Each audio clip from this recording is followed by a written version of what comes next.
Welcome back to Creepcast. How you guys doing today? Today we are doing the famous Creepypasta run. We've been on a very, very big r/no sleep kick. And the problem with doing normal Creepypasta is that a lot of them are very, very short. And if we only did one and we focused on one, some of these podcasts would be 3 minutes long. I mean, it would be a very quick episode. So today we're going to run through probably almost try to get all of the key big old creepypastas, and we're just putting them all into a grab bag here for you, and we're just going to run through every single one of them. So some of these you probably have definitely heard, read, or whatever, but once again, as always, I have not read any of these classics. All right, we've touched on some of them. Like we're also on creepypasta.com. We're looking at some of them here, and I see like 1999 is at the top of creepypasta.com. We've read that. We tried reading Bedtime before. Was boring as hell. When I think that's whenever me and Isaiah were in person, we tried reading it, etc. It was. And then we've read Been Drowned. So there's some on here that we've read already, but I see one at the top here that I feel like I've heard of before called Cove that I believe we're going to start with today. So some of these are ranging from, it says less than a minute, and I think the longest we'll ever read is like 10 minutes. So it's going to be a lot of them. So buckle in. It's going to be a bumpy ride. It's going to be a bumpy ride. So what we're doing here is Hunter, frankly, has it too good, right? Like this guy listens to some of the best selected off of No Sleep. He listens to like these 2-hour-long things that are eventually adapted into books. And he hasn't put up with what I've put up with, what a lot of us have, of these like 5-minute horror stories that would happen once in like 2016. And we had to make those last for months until something else came out. Okay. I really have been eating nothing but prime rib or whatever. Yep. And then now I go to like my buddy's house. I'm taking you to the gas station. Yeah, exactly. Now I'm getting a filet mignon from 7-Eleven. That's how and I need that. I need to have that perspective. But it's been there 2 weeks, but they reheated it on like the hot dog roller racks for a bit. So it kind of looks fresh from a distance, but then you get in the car and you open the bag and it's like, that was a bad move. Yeah. I shouldn't have done that. Yeah. Yeah. So I'm looking forward to it. I'm looking forward to it. That's what we're going to do. I've heard of these things. To hurt him more, I think Cove's going to be probably the longest one we're going to read. I want to take him through a lot of the micro horror instances, the things that I know about and you know about, but he doesn't know about. Sure. I have a plan here to make this bad for him, and I can't wait. So are we start? Do you want to start with the long one to kind of like? Let's start with Cove. I've heard Cove is supposed to be pretty good. Cove is different. Cove's different than the other stuff. We're going to go through Herobrine. We're going to go through Lavender Town Syndrome. We're going to go through some of the bangers. As long as they're not all, I just don't want to do, I hate video game shit. Like Lavender Town, that sounds cool. I don't know what the fuck that is. That's a shame. Huh? That's a shame because you're not picking today. Okay. All I know is I saw there was like Sonic XEX, and then I was like, oh, Suicide Mouse. And you're like, that's Mickey Mouse or whatever. And I was like, oh, God. So we'll see. You know Sonic.exe. We did it at the live show. I know that for sure. I know that there's Sonic. That's why when I was scrolling through, I was like, oh, God.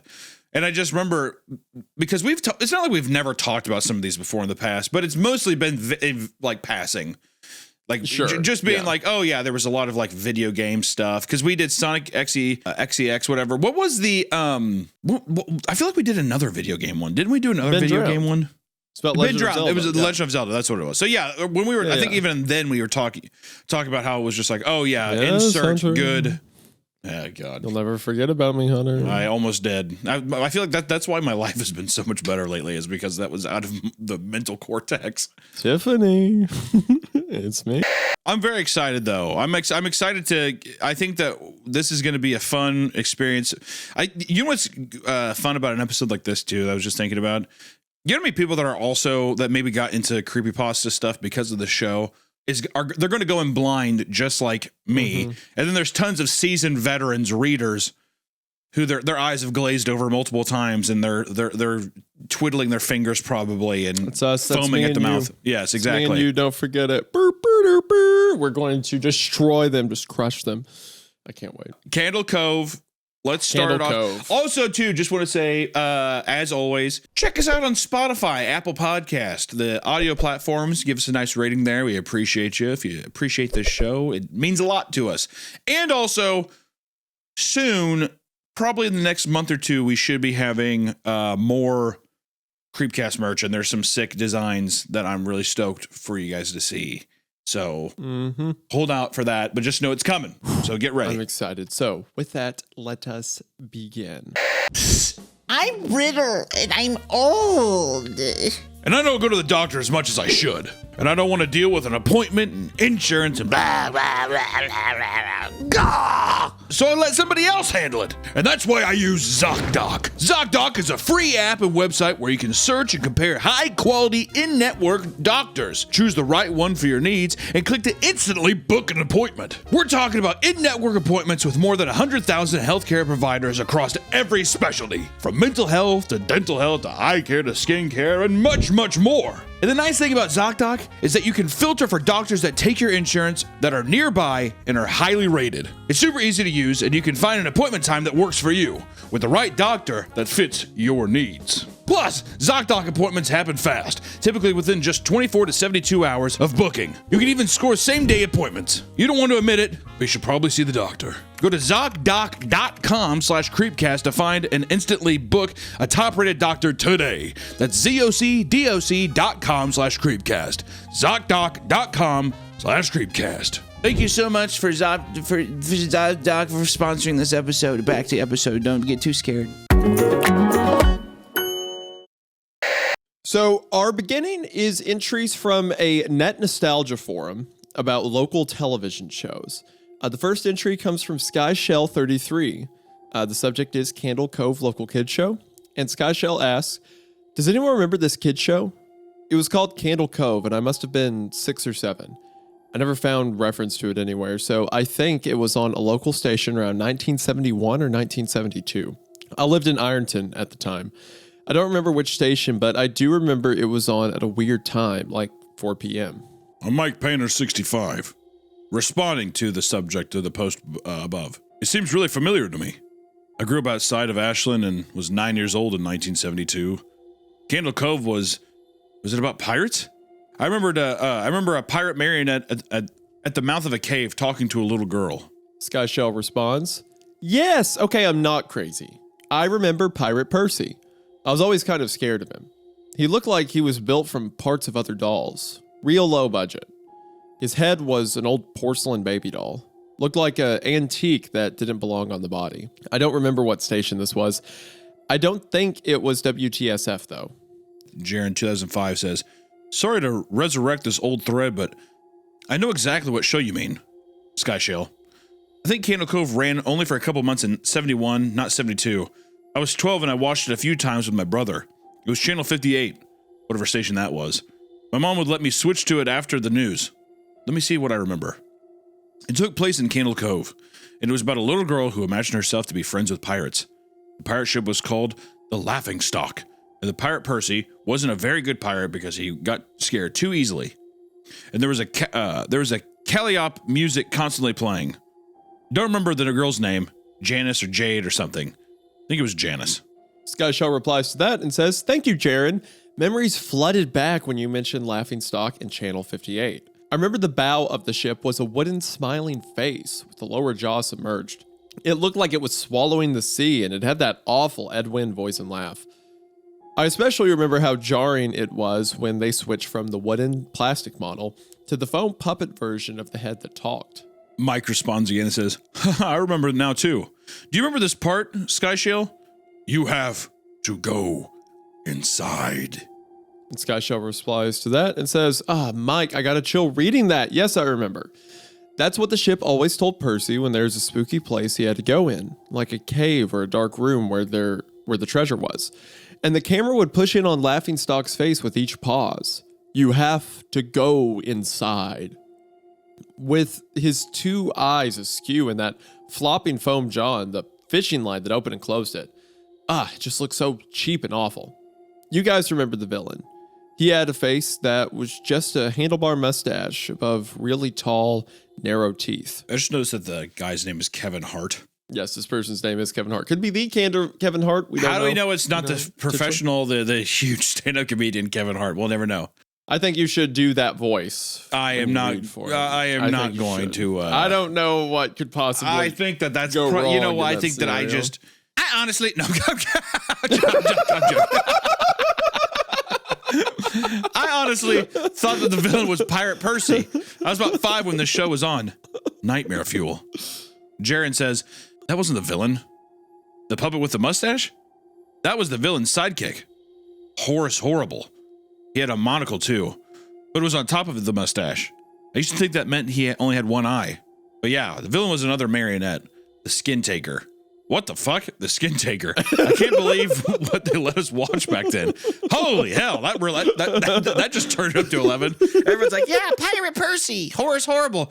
No, it was the Skin Taker. The Skin Taker, that's what you're forgetting. Oh, yeah, that is what I'm forgetting, huh? I forgot about the Skin Taker. That was the naked missing man. Clue for the series, the Skin Taker. The Skin Taker, the man who was completely naked on screens trying to extend his foreskin. Yeah, so Kevin Hart again says, Jesus H. Christ, the Skin Taker. Good God, what kind of kids show were we watching? I seriously could not look at the screen when the Skin Taker showed up. He just descended out of nowhere on his strings, just a dirty skeleton wearing that brown top hat and cape, and his glass eyes that were too big for his skull. Christ almighty. It just goes straight from like 0 Oh, to yeah. 10. Well, at least they grounded it back down. You know what I like? They grounded it back down with him being like, oh, it was a skeleton with a cape and hat, whatever. So it's still in the vein of this children's show. It's not like it's some, It's a little too dark thematically, but you can still I mean, don't be wrong. Yeah, think of it as a children's show. Yeah, I mean, if it was, it makes you ask the question like, why did they let kids watch this? Yeah. But it doesn't break it out of like, okay, we weren't watching a kid show yet. It's just like, why would this be in a kid show? I really hope that it wasn't. They didn't even go into it, and people were just like, yeah, but that wasn't the villain. It was Cyanide Sydney.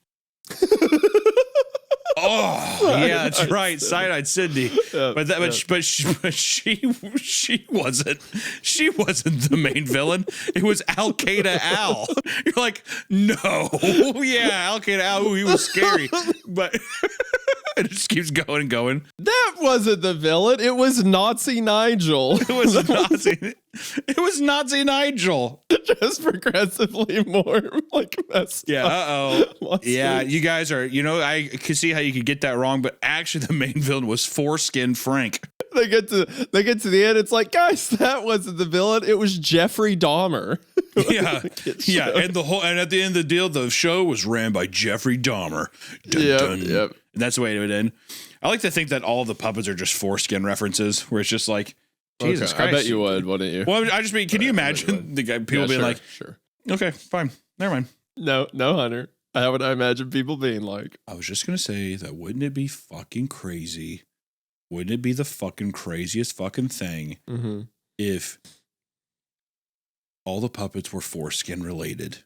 And then at the end, Isaiah, it turns out that all the puppets were made out of kids' foreskins. And it was a disgruntled man who was clipped when he was younger.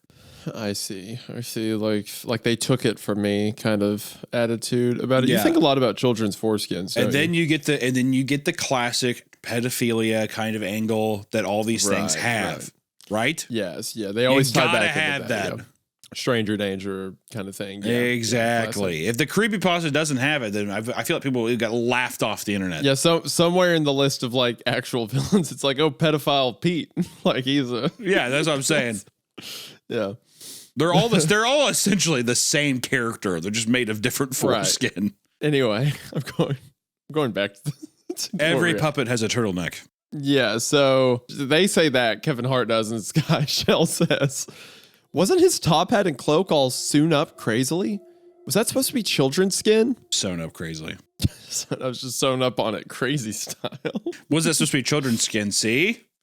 Already Not getting into the that kind of skin. foreskin angle. Who knows? This goes back to my thesis of you making things like 5 steps further than where like they need to be at any time for the story. You just like dive in. Mike Painter says, yeah, I think so.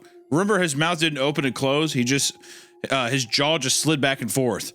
I remember the little girl said, why does your mouth move like that? And the skin taker didn't look at the girl, but at the camera and said, to grind your skin. That would be a bit haunting if I'm being honest. As For a children's television, to grind your skin, I'd say so. Sky Show replies and says, I'm so relieved that other people remember this terrible show. I used to have this awful memory, a bad dream I had where the opening jingle ended, the show faded in from black, and all the characters were there, but the camera was just cutting to each of their faces, and they were just screaming. And the puppets and marionettes were flailing spastically, just all screaming. The girl was just moaning and crying like she had been through hours of this. I woke up many times from that nightmare. I used to wet the bed when I had it. I don't think that was a dream. I remember that.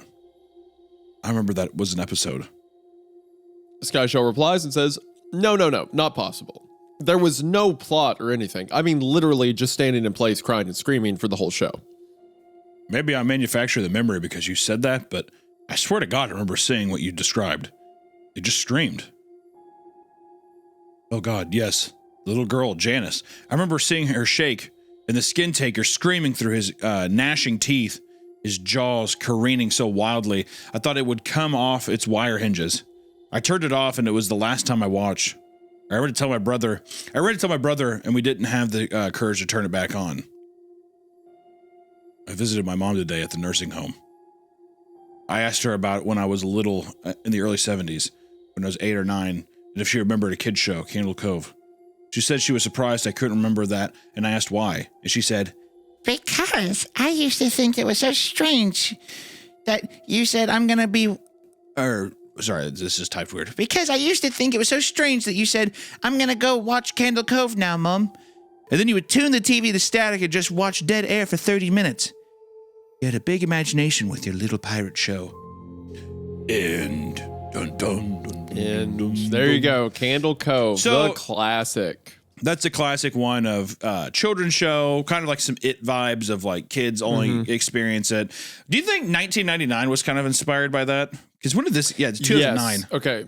So this story comes from so the author of this story was Chris Straub, who, if you're familiar with online horror, is like a legend. He made Local 58 among a bunch of other horror works online. He was one of the first to utilize second generation internet for horror storytelling, in my opinion. He gave birth to analog horror genre as a horror genre and stuff like that.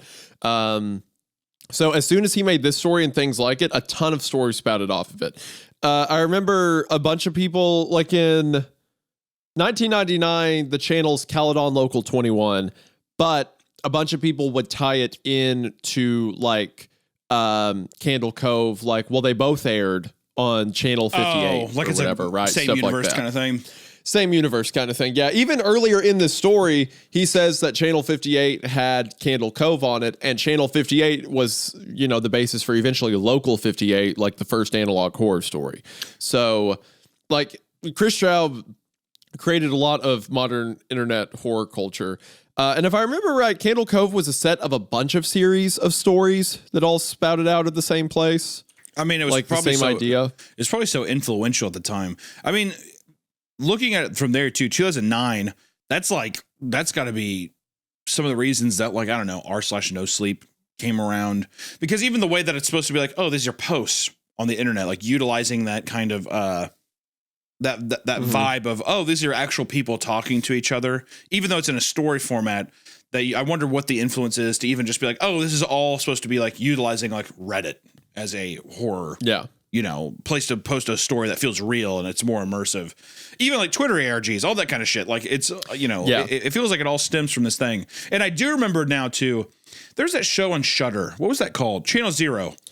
Channel Zero. Yeah. We've talked about that briefly too. The first season. We have talked about briefly. The first season is about Candle Cove. Yeah. So it's cool to see the influence just kind of go over. I never finished I think I've watched the first episode. I remember I thought the first episode was kind of cool. But I don't know if the series, maybe the viewers might know or listeners might have an idea if the show was any good. Because did you watch Channel Zero at all? I remember. Okay, so from what I've heard generally mentioned about it online is that they did good in some places by taking these stories and adapting them, but also some authors felt kind of slighted by how they did it. Didn't think they interpreted it right. Didn't think they did the best adaptation.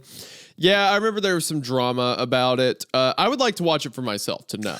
Well, you know what'd be fun is to if we did like a Creep TV for Channel Zero. If we did a Creep TV for Channel Zero, but we should read the stuff too, and then be like, how do they adapt it? Because like now reading Candle Cove, granted, it's going to be one of those things where they're just like, that's a great premise, and they're probably going to expand. They're just like, let's make a full season arc out of like the kid. Like it's probably the guys meeting up and being like, do you remember this thing? And then he like, you know, it's kind of like it. You get all the people back together, they come back and they try to figure out what the fuck was going on or whatever. But I think, is it each season a new creepypasta? Each season's a new creepypasta. So season 1 is Candle Cove. One of them's No End House, I think. Really? That'd be kind of fun. If I'm right. The 4th one is Stairs in the Woods. I'm a search and rescue officer. Yeah. Yeah. Butcher's Block. So it's Candle Cove, No End House, Butcher's Block, The Dream Door. Those are the 4 seasons. I think Dream Door might be No End House. I could be wrong. Hold on. Channel Zero Creepypasta. When they discover a door in the basement, those secrets start whatever. Butcher's Blocks, young woman and her schizophrenic sister. Yeah, okay, sorry. No, here it is. Season 1's Candle Cove. Yeah. Season 2 is No End House. Yeah. Okay. And then season 3 is Butcher's Block. Yes. And then season 4 is the Dream Door. Butcher's Block is the one that is I'm a search and rescue officer, so therefore the Stairs in the Woods. So Butcher's Block is the one that uses Stairs in the Woods. And the Dream Door is based on the creepypasta The Hidden Door by Charlotte Bywater, which is the only one we haven't read out of the 4 that they adapted. Oh, so all we would have to do is read that, and I think that'd be a fun deep dive. Horror space. But yeah, Candle Cove was a classic for a reason. Shout out to Mad Lad. After giving you like a fresh cheeseburger, so to speak, you know, kind of short, but like does its job well and stuff like that, we're now going to dive you into something else. So I think we should skip ahead to Dead Bart. I think that's a great one to take. Dead Bart. Can't wait for this. I fucking hated the Squidward thing. God damn it. Boy.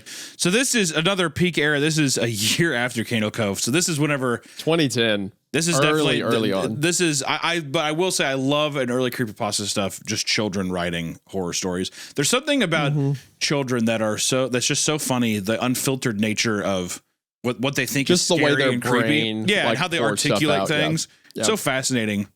All right. So with that, Dead Bart. Here we go. Written originally by K.I. Simpson. Could potentially the name That's Simpson a fucking a pseudonym? We're not sure. It has to be. If that person was just like, I'm gonna make a Simpsons horror thing, and they didn't even like put 2 and 2 together, that's so fucked. Okay, so here we go. You know how Fox has a weird way of counting Simpsons episodes? They refuse to count a couple of them, making the amount of episodes inconsistent. The reason for this is a lost episode from season 1. Okay, already I have no idea what you're talking about. I already don't understand what you mean by, you know how Fox is a weird. It's like, no. What do you mean? There's DVDs. There's tons of documented sources. Hunter. Listen. This is the point. Because if a kid comes along and reads this, they're just going to be like, oh, I guess Fox has a weird way of counting. Yeah. Like they're not going to check. Oh yeah, especially in 2010. That's an old person show. That's an old person show. Yeah, exactly. Yeah. Yes. Now you're thinking right. You got to put yourself in the mindset of being being 9 years old, scrolling through YouTube and hearing like readings of these stories, and when a narrator with like scary piano music in the background goes, you know how Fox has a weird way of counting shows? I'm like, okay, they do, got it. I get it. Yeah. Yeah, exactly. Now you're locked in. So keeping that in mind, finding details about this missing episode is difficult. No one who was working on the show at the time likes to talk about it. Mm-hmm. From what has been pieced together, the lost episode was written entirely by Matt Groening. During production of the first season, Matt started to act strangely. He was very quiet, seemed nervous and morbid. Mentioning this to anyone who was present results in them getting very angry and forbidding you to ever mention it to Matt. The episode's production number was 7G44. The title was Dead Bart. In addition to getting angry Asking anyone who is on the show about this will cause them to do everything they can to stop you from directly communicating with Matt Groening. At a fan event, I managed to follow him after he spoke to the crowd, and eventually had a chance to talk to him alone as he was leaving the building. He didn't seem upset that I had followed him, probably expected a typical encounter with an obsessive fan. When I mentioned the lost episode, though, all color drained from his face and he started trembling. When I asked him if he could tell me any details, he sounded like he was on the verge of tears. He grabbed a piece of paper, wrote something on it, and handed it to me. He begged me to never mention the episode again. The piece of paper had a website address on it. I would rather not say what it was, for reasons you'll see in a second. I entered the address into my browser, and I came to a site that was completely black, except for a line of yellow text, a download link. I clicked on it, and a file started downloading. Once the file was downloaded, my computer went crazy. It was the worst virus I'd ever seen. System restore didn't work. The entire computer had to be rebooted. Before doing this, though, I copied the file onto a CD. I tried to open it on my now empty computer, and as I suspected, there was an episode of The Simpsons on it. The episode started off like any other episode, but had very poor quality animation. If you've seen the original animation for Some Enchanted Evening, it was similar, but less stable. The first act was fairly normal, but the way the characters acted was a little off. Homer seemed angrier. Marge seemed depressed. Lisa seemed anxious. Bart seemed to have genuine anger and hatred for his parents. Homer seemed more angry. He strangles his son every episode in The Simpsons. He's even more angry. He's even more angry now. Hunter, I need you to take this seriously. Sorry. You're reading history right now. That is true. This It's like reading the Declaration of Independence and like giggling. Yes. This is like scrolling through the Codex Graphica. Like Actually, there's a reference here. Stand upright. Actually, 1 second. I'm getting ready to have diarrhea. 1 second. Is that real? Hunter just texted me so much. I had a bad tamale yesterday, and it's been buckets of liquid ever since. Must have been a big tamale. I think rotten peppers, maybe, because it's fighting me on its way back out. Had to get chapstick. Gosh, she's disgusting. Feels like Buffalo Wild Wings Blazing Challenge. I'm getting so many play-by-plays. He keeps texting me details of how it's going. I'm tearing up thinking about it. Oh, that's really cool, dude. Okay, sorry about that. No, you're good, man. Okay. The episode was about the Simpsons going on a plane trip. Near the end of the first act, the plane was taking off. Bart was fooling around, as you'd expect. However, as the plane was about 50 feet off the ground, Bart broke a window on the plane and was sucked out. Something funny, Hunter? That's just funny. I like the idea of like, as about 50 feet off the ground, Bart broke a window. He just like punched out a fucking window and got sucked out of the plane. The pressure difference wouldn't be enough at 50 feet. You would just 50 feet just be is like a broken so window. close to the ground. Yeah. Yeah, planes are at 50 feet above ground for like a millisecond. Yeah. I mean, yeah, you're going fast, but I don't think you would just get immediately sucked out of the window. No. Because Also, it's how the same small- pressure. It's the small- same pressure in the plane and out. So no, there wouldn't be any like pull either way. I mean, speed, it'd be like a car that's going fast and like there's wind outside, but wouldn't it be a pressure difference? At the beginning of the series, Matt had an idea that the animated style of The Simpsons world represented life and that death turned things more realistic. This was used in this episode. The picture of Bart's corpse was barely recognizable. It took full advantage of it not having to move and made it almost photorealistic drawing of his dead body. There we go. There's photorealism, Hunter. Yeah, I already counted it. I know. And hyper-realistic, photorealism, hyper-realistic, and then like realistic blood. I expect to see all the... And similar to what you were saying at the beginning, where it's like, no, he didn't. That idea of like, Matt had an idea that the animation would represent life and that death turned things more realistic. Like, what are you talking about? Yeah, but once you unveiled the idea, though, that people are just like, yeah, you have to be like, put yourself in the mind of a kid being like, sure. He really did think like that, didn't he? Yeah. Yeah. I've never seen The Simpsons, but I get it. I know what you're saying. Yeah. I also really like and made an almost photorealistic drawing of his dead body, and it's like Bart is a like super round bulbous yellow man with no hair and just spikes on his head. And it's like, look how real he looks. Wow, it's like I'm there. Damn. Act 1 ended with the shot of Bart's corpse. When Act 2 started, Homer, Marge, and Lisa were sitting at their table, crying. The crying went on and on.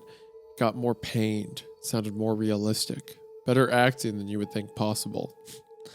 The animation started to decay even more as they cried, and you could hear murmuring in the background. This crying went on for all of Act 2. Act 3 opened with the title card saying 1 year had passed. Homer, Marge, and Lisa were skeletally thin and still sitting at the table. There was no sign of Maggie or the pets. They decided to visit Bart's grave. Springfield was completely deserted, and as they walked to the cemetery, the house became more and more decrepit. They all looked abandoned. When they got to the grave, Bart's body was just lying in front of his tombstone, looking just like it did at the end of Act 1. The family started crying again. Eventually, they stopped and just stared at Bart's body. The camera zoomed in on Homer's face. According to summaries, Homer tells a joke at this part, but it isn't audible in the version I saw. You can't tell what Homer is saying. The view zoomed out as the episode came to a close. The tombstones in the background had the names of every Simpsons guest star on them. Some that no one had heard of in 1989, some that haven't been on the show yet. All of them had death dates on them. For guests who died since, like Michael Jackson and George Harrison, the dates were when they would die. You could try to use the tombstone to predict the death of living Simpsons guest stars, but there's something odd about most of the ones who haven't died yet. All their deaths are listed as the same date. Dun dun dun! And that's the end of Dead Bart. That was really lame. Yeah. You loved it. You loved it. That was pretty Stuff lame. like all the summaries of it say there's a joke. Like what summaries? I thought you had a virus to like download this on a piece of paper that the Matt Groening handed you. Also, the implication that there's going to be a mass extinction event that kills everyone that you can tell because if you go to the Simpsons episode, you can look. I will say that was a fun twist. I did not expect. I thought that it was just going to be like I got really scared and turned it off. Instead, it's at least it went the angle of being like. Yeah, everyone dies the same day. A meteor. That'd be so funny, though. Yep. Also, this does play into the idea that the Simpsons predict the future, like that meme. Of course. So you know what? Actually, more brownie points. Not bad. Yeah. Way better than Ben Drown. Way better than Ben Drown. I'll say that. Ben Drown was good until it got to the text part. I liked the part of Ben Drown that was like, I found the game from this old man. And so I'm like, We are now on to Gateway of the Mind. Are you ready for this one? Gateway of the Mind. This was actually one of my favorites when I was a kid. When I read this one, this was like one of my top. I loved this one a lot. This was very important to me. So written by an anonymous author. I don't even want to tell you who I am. I need you to take this seriously, Hunter. I am. Okay, because this meant a lot to me. This is a very important story to me, Hunter. Okay? Yep. All right. In 1983, a team of deeply pious scientists conducted a radical experiment in an undisclosed facility. I like that. Pious, radical, undisclosed, like the three. We have Webster's dictionary here writing the story. They're on lock. Dude, this was revolutionary. If you read like Dead Bart and Jeff the Killer, then you get all three of those adjectives in like your opening sentence. It's like, whoa, did a professor write this? He's a scholar. Whoa. Yeah, this is an A+ student for sure. The scientists had theorized that a human without access to any senses or ways to perceive stimuli would be able to perceive the presence of God. They believed that the five senses clouded our awareness of eternity, and without them, a human could actually establish contact with God by thought. An elderly man who claimed to have nothing left to live for was the only test subject to volunteer.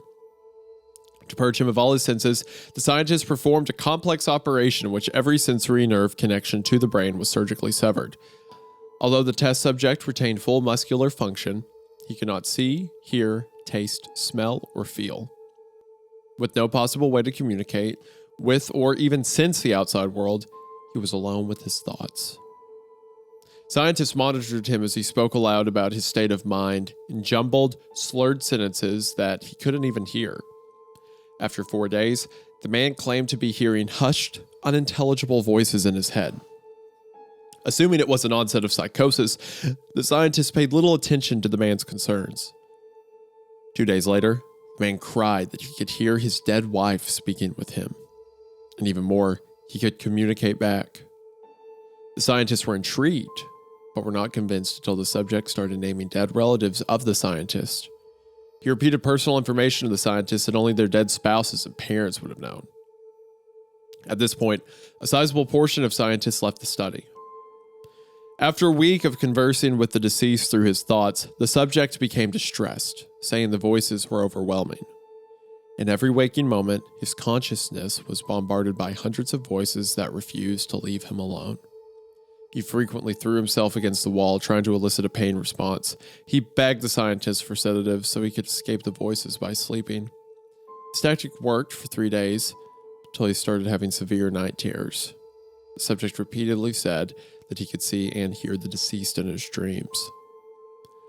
Only a day later, the subject began to scream and clawed his non-functional eyes, hoping to sense something in the physical world. The hysterical subject now said the voices of the dead were deafening and hostile, speaking of hell and the end of the world. At one point, he yelled, "No heaven! No forgiveness!" for 5 hours straight. He continually begged to be killed, but the scientists were convinced that he was close to establishing contact with God. Don't laugh, Hunter, don't laugh. This is serious. He's speaking of hell. There, he's right by God. He's so close. You're Hunter, almost there, buddy. He's like, This is funny, demon, demon, hellfire. And they're just like, he's right at heaven's doorstep right now, guys. Just give him a couple more days. Look, God, he's like, look, I know. Take me out. The scientist is standing in front of the glass. Like, I know this looks bad, but hypothetically, like we all think a devil. What's the opposite of the devil? God, right? Boom. Yeah, he's right almost there. Gotta be right close. there. Has to be close. After another day, the subject could no longer form coherent sentences. Seemingly mad, he started to bite off chunks of flesh from his arm. The scientist rushed into the test chamber and restrained him to a table so he could not kill himself. After a few hours of being tied down, the subject halted his struggling and screaming. He stared blankly at the ceiling as teardrops silently streaked across his face. For 2 weeks, the subject had to be manually rehydrated due to the constant crying. Eventually, he turned his head, and despite his blindness, made focused eye contact with the scientist for the first time in the study. He whispered, I have spoken with God, and he has abandoned us. and his vital signs stopped. There was no apparent cause of death. The end. What, Hunter? What's so funny? One thing I like about this is there was no apparent signs of cause of death. Wasn't he like ripping out his eyes and biting his flesh off and stuff? We have Hunter, no idea. there was no apparent cause of death. There was nothing apparent. I want to say this though. I want to say this. The idea that, so this is actually a sick idea. Like the idea of this is really, really cool. It reminds me a lot of Martyrs. If you like, if you think this idea is cool, So you that should was just watch actually Martyrs. that was actually what I was going to say. I'm pretty sure that this was just like the Martyrs concept. ripped. Yeah, I mean, I think that the movie came out, which Martyrs, the French version, I think came out in 2008. So maybe they just saw it and they're like, oh, cool. Because it seems like it's a mixture of Martyrs and Russian sleep experiment. That's what it feels like to me. Yes, exactly. That's In exactly what it Martyrs, if you feels haven't, if for people who haven't seen Martyrs in the French film, it's all about like a high society where basically like billionaires or whatever will pay to come in and they basically take people and torture them as a martyr because the only people that have ever been, who have contacted to see God is right before you die as a martyr, and you're like basically tortured, basically like Christ-like levels of torture.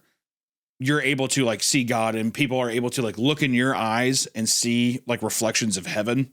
It's very odd, but it's an awesome movie. Like it's crazy. So, fucking warning. Yeah. The idea is if you torture someone enough, they're able to establish a connection with God, or like God will speak to them.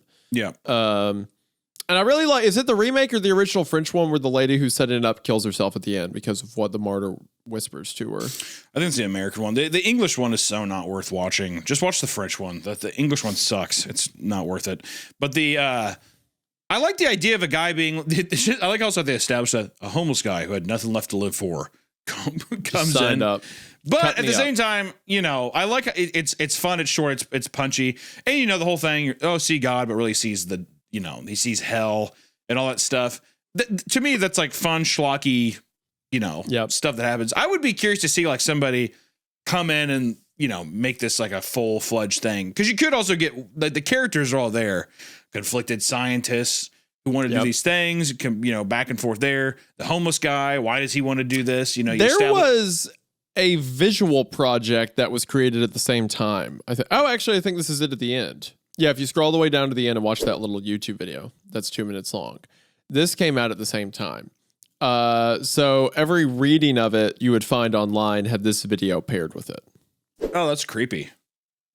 It's like someone building clay around their face and then breaking that's a French performance artist. I know exactly who this is. He puts clay on his face. That's like his whole thing. He has a great. Of course you would know where it is. Of course you would. I think whoever showed me this the first time, I'm pretty sure it was James Lee. Showed me this this guy. Very weird, disturbing stuff, but usually he like puts clay on his face, like takes his thumbs and makes like holes out of it, or he like poke into it. Yep. But yeah, this is like I think like a pretty well-known French performance artist. Very cool. Very weird stuff. The YouTube channel that posted this is the same YouTube channel that posted blankroom.soup or blankroomsoup.avi.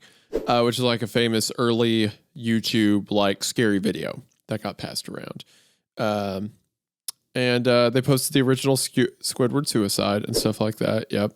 Oh, so they're the OG homies. I mean, I'm pretty sure that I think that they probably made that black and white and they put the music behind it. Because usually that guy's stuff is in color. I'm pretty sure, but I'm pretty sure he still does stuff too. So, dude. Okay. So I'm scrolling through this guy's channel who posted it, and we can show this image on screen. When I was a kid, I remember seeing this picture of like a guy who says that there was a demon that appeared behind him in a photograph. I remember seeing this when I was like 10 years old, and I like couldn't sleep for days. Really? That like face over his shoulder. Like it weird. Freaked me out so bad. The weird dog face over his shoulder. That dog. The clearly like it's like a retriever of some kind over his left shoulder. I saw this thing in the corner of every room I walked into for a while. Rocky Mountain Paranormal Research Society. It's just like a guy sitting in his mom's living room. I imagine that's what most paranormal research societies are. Yes, I'm pretty sure that's where all of them are based out of. Yeah. I love that though. Just I love the whimsy and mysticism of being a youngin.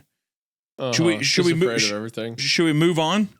Let's move on. I think. But yes, Gateway to the Mind was huge for me. I loved this one when I was a kid. Gateway to the Mind. Because I didn't know Martyrs or anything like that. No, it's Candle Cove. I just liked that. Well, Candle Cove is the best, but Gateway to the Mind was just such a fun concept that if you shut off all sensory, you can like speak to God. Yeah. I love afterlife. I like that. Neat. I like that big, grandiose, cheesy stuff. Yeah, I like God has abandoned us. Whatever. Mm-hmm. I like that kind of stuff. Do we read he who should really not be named since it's like 200 words? Yeah, 100%. All right. So, AKA Candlejack. You're not supposed to name him Hunter. Oh, sorry. Hunter. Sorry. You did it wrong. Sorry. Gosh. Okay. Who should really not be named Candlejack? I'm super serious. I'm being serious right now. In this world, there exists a spirit neither male nor female. This spirit is covered with a dark cloth, with a separate white cloth to cover its head. Okay, good. It is said to carry an enormous brown burlap sack. victim. So there's 3 cloths: a white cloth, a black cloth, and a brown cloth. The three different colored cloth. Three cloth. It is said that the second its name has been called out, either directly or indirectly, the person is collected and becomes the property of the spirit. So many who have witnessed its appearance have been said to have gone insane and were later found with their eyes gouged out. The spirit is very, very real. But failure to prevent the mention of its name will cause Candlejack to come and whisk you away. I said it at the end because the story said it. You indirectly said it, and now you're dead. I hope you realize you're I'm in the sack. I'm in the sack, and my eyes get pulled out. You are fucking dead. Hyper realistic blood is pouring all over you. You are dead. All over. I'm dead.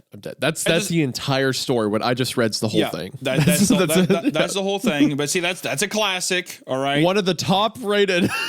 One of the classic stories listed on creepypasta.com. Yeah. You know what, though? Once again, way to set up a nice little way to kind of fuck over the reader at the end. I like that. Well, you got to realize most of these were being read by like 8-year-olds. Yeah, right? Dude, that's sick. Yeah. To be a kid back then and be like, yeah. Wait, Candlejack. Wait, I said it. Yeah. I said it. No, Mom! That kind of thing would be awesome. Absolutely. Yep. I remember being so scared by some of these I couldn't sleep. No, like no joke. Not that one specifically that I remember, but one of them. Okay, so we're reading Herobrine. Herobrine. Oh my god. That's what we're reading. Me and you. Let's go. I clicked it, and I clicked it, and it's a Minecraft person standing here. You better believe it. So, Herobrine. You know about Herobrine, right? I feel like I've heard of it. I just don't. I don't know what it is. I feel like I've heard the name Herobrine. We'll read the story first, and I'll talk about its impact on stuff. So, I had recently spawned a new world in single-player Minecraft. Everything was normal at first as I began chopping down trees and crafting a workbench. I noticed something move amongst the dense fog. I have a very slow computer, so I have to play with a tiny render distance. I thought it was a cow, so I pursued it, hoping to grab some hides for armor. It wasn't a cow, though. Looking back at me was another character with the default skin, but his eyes were empty. I saw no name pop up, and I double-checked to make sure I wasn't in multiplayer mode. He didn't stay long. He looked at me and quickly ran into the fog. I pursued out of curiosity, but he was gone. I continued on with the game, not sure what to think. As I expanded the world, I saw things that seemed out of place for the random map generator to make. 2x2 tunnels in the rocks, small perfect pyramids made of sand in the ocean, and groves of trees with all their leaves cut off. I would constantly think I saw the other player in the deep fog, but I never got a better look at him. I tried increasing my render distance to far whenever I thought I saw him, but it was to no avail. I saved the map and went on the forums to see if anyone else had found the pseudo player. There were none. I created my own topic telling of the man and asking if anyone had a similar experience. The post was deleted within 5 minutes. I tried again and the topic was deleted even faster. I received a PM from username Herobrine containing one word. Stop. When I went to look at Herobrine's profile, the page 404'd. I received an email from another forum user. He claimed the mods can read the forum user messages, so we were safer using email. The emailer claimed that he had seen the mystery player too, and had a small directory of other users who had seen him as well. Their worlds were littered with obviously man-made features as well, and described their mystery player to have no pupils. About a month passed until I heard from my informant again. Some of the people who had encountered the mystery man had looked into the name Herobrine and found that the name to be frequently used by a Swedish gamer. After some further information gathering, it was revealed to be the brother of Notch, game's developer. I personally emailed Notch and asked him if he had a brother. It took him a while, but he emailed me back a very short message. I did, but he's no longer with us. I haven't seen the mystery man since our first encounter, and I haven't noticed any changes to the world other than my own. I was able to press print screen when I first saw him. Here's the only evidence of his existence. And then this image right here. Yeah, I see. I see the See him down the bottom left. the original Herobrine post on 4chan by anonymous user. Wow. So let me tell you how impactful this was. So this was early days of Minecraft too, like when the game first came out. And this made its way everywhere to the degree that Notch would make jokes about it. Notch, which like, I don't have a brother named Herobrine or whatever. And then he started putting it in the patch notes. Every time there was an update, the final patch note would always read removed Herobrine, as if he was an entity like he couldn't get out of the game. So people would make stories about this. All the early Minecraft animations would feature Herobrine as the enemy. And I can say firsthand how well the story worked, because I had 2 younger sisters, and I was really into Minecraft. My younger sisters liked to play Minecraft with me, and they added a Herobrine skin to the game. So I would turn name tags off in the settings, and then I would put on the Herobrine skin, and I would go stand on hillsides at night. Were they like, No, I remember one time, my 2 sisters, like I saw them, they're just like building a cute little house or whatever. And one of my sisters just like glanced over to the hillside and they stare at me for a second. And then she goes, I hear it through the house before I hear it in the game. Just like backing up. And my other sister's like starting to cry like, what is it? So let me ask you this. So it's obviously a ghost of the game, right? It's like a ghost of Notch's dead brother. The idea is Notch's dead brother died and he can't leave the game. Yeah.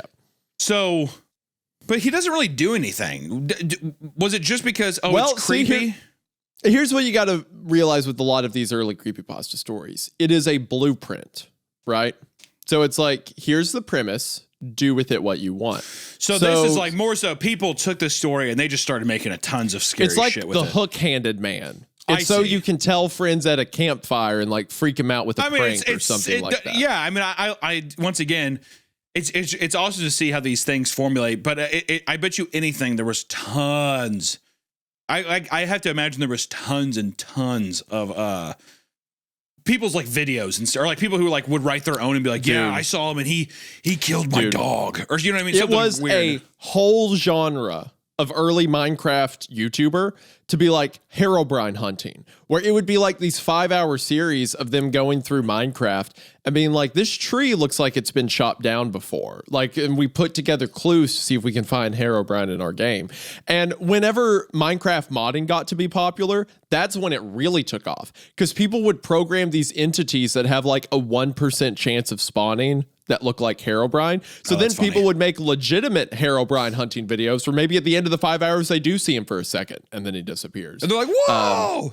Yeah. It became like a whole genre of like gaming horror on YouTube and stuff like that, and which is kind of making a resurgence. I've seen a lot of really cool Minecraft horror mods lately that do similar things to that. But Herobrine was a classic. I was gonna say the newest one feels like that feels comparable to that is like all the backroom stuff. All the backroom games that came out. Very like, similar. Very different, similar. like, liminal horror stuff that got, of the big thing with the kid angles, I was like, oh, this is definitely starting to get into the kid territory. Is it'd be like large, creepy industrials thing, and then all of a sudden there'd be like giant slides and like pools. And that's what I was like, oh, Yes. that's when that's how we're in the thick of the children era of it now. Big, colorful, weird, uncanny, like. Maybe there's like a playground area. Kids. Yeah, exactly. Poppy's playtime area. But Herobrine, I'm glad was I got like to experience it. Yeah, so that was the original 4chan post, and then from there it blew up. It went everywhere. It became like a recurring theme, and people would use it to prank each other with. But I will say that when I first read about this story, there was an undeniable creep factor to it, because Minecraft has a lot of randomly generated structures. Mm-hmm. So you'll be digging deep underground and come across an abandoned mine shaft all of a sudden. And as a kid, I would always do that and halfway through be like, is there actually something in the game? Yeah. Is Herobrine? Okay, run back out there. It's like, okay, well, I guess that's funny. Someone come play with me. Yeah. So it worked for what it was, but it was very simplistic to begin with, of course. But that's all it needed to be, just a blueprint. Yeah. So there's Herobrine. Dun, dun, dun. Dun, dun, dun. The Hooded Man sounds familiar, but I don't remember. It's only 5 minutes. We could read it. 2016, we got to read it. It's one of the top ones, The Hooded Man. It is one of the top ones. And it's written by anonymous author. So you know that's another good sign. How could we miss out on that? Okay. All right. So Hoodie, the Hooded Man. Have you ever been influenced by clothing? I don't mean confidence by looks. Have you ever been given more control than ever by an item, or a truth, or just a favorite shirt? Have you ever been influenced in the worst way? By showing the truth? The following is taken directly from journal entries. It's really, just a journal. Just like the entries were written by a notorious but unknown killer. Notorious but unknown. He is notorious in the means that everybody has seen his work. He is unknown because nobody knows that he has done it. His origin is unusual. No troubles, no evil family, no magic or paranormal forces. His life was chosen by him and him alone. His identity is also unknown. He will be named from here on as the Hooded Man. Hell yeah. Hell yes. April 3rd, 2004. It's been really cold around here. I don't... How do we set up a man who needs to put on a hoodie? Man, it's so cold. I wish I had a hoodie. It's been really cold around here. Fuck, I wish I have no articles of clothing. Why are my arms always exposed to the elements? If only there was a way. It's been really cold around here. I don't have anything really to cover myself. All I have are my t-shirts and jeans. So today I decided to get a jacket. The kind of things you would journal about. Sure. I was just in a local store. Nothing special. It's a black hoodie with a white lining. I think it looks pretty cool. And when I tried it on, the attendant said, "It suits me fine." I said thanks to be polite. Common courtesy is so hard to find. Oh, God, dude. Fuck off. This is like some serious, like, common courtesy is so hard to find. Yeah, I bought a black hoodie. What's his name? David King. It's the David King voice. Yeah, David King. Common courtesy is so hard to find. Can you read this next one in the voice? The next paragraph. So I bought it. I haven't taken it off yet. Not only is it warm, but I can really see myself doing amazing things in it. What is that? What do you mean? What do you mean? When I look in the mirror, I smirk. I feel amazing. When I look in the mirror, he just does. Not bad, not bad. I can't really explain it, but I like it. I really like it. I feel the need to put my hood up. Something about the hood has a way of masking a person, even though it shows their face and hides something somewhere. That's true. Somewhere. It's really late right now. I've been feeling so great all day. Time flew around me. I'll have to explain more tomorrow. All right, so Beautiful. I love that this first entry is a guy being like, "I'm cold. I'm gonna go to a random store, like probably a Walmart," and he's just like, Yeah. I feel like I want to kill somebody." Because that's 100% where it's going. The hood, the jacket's telling me to kill people. I have to kill someone now. April 10th. I've had a hell of a week. I felt so great. I walked the halls like a big shot. I walked the halls. I like a big how it's shot. just understood that he's in school. Like he is middle school. Well, yeah, exactly. He's like, whoever's reading this is also 13 years old. Of course, of course. I'm sure I look smug. That's why Jack challenged me. He was so angry. Yes. All of these early stories were like, I'm the kid who gets picked on, but now I'm love the it. serial killer who's hot That's what and Jack, sexy that and wears fucking dark idiot. clothes. Fucking This is idiot also in the Jack. same area of like early like scene emo kids, you know? Yeah, So yeah. it Well, all no, kind of loops in 2016. together, yeah. This is like the 4chaner red pillar probably. Jack it is. This is when it's starting out. This is like start of it. Most of this stuff though, like Jeff the Killer, Laughing Jack, Yeah, stuff yeah, like that yeah. was like 2010, Scene. 2011. Scene era. shit. Yeah. He was so angry. Who never do ignoring an insult was more insulting than responding with shrewd comments about someone's family.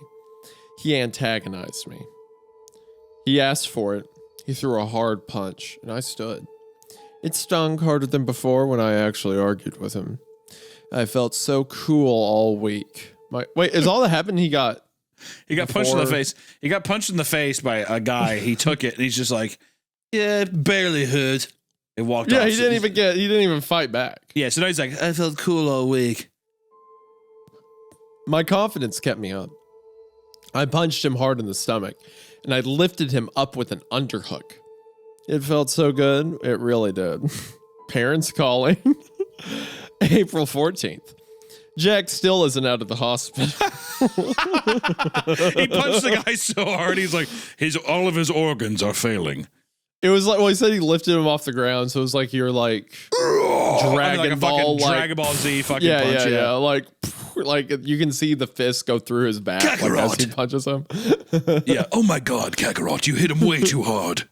I didn't mean to, Vegeta. Come on.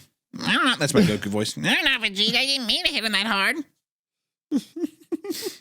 Kakarot, your voice sounds identical to what it's normal. Never mind. That's your voice is actually. It sounds Kakarot, there's nothing weird with it. There's nothing weird about it at all. I feel like you actually sound a little better today. Yeah, thanks. I'm so hungry. I'm gonna eat a big bowl of food.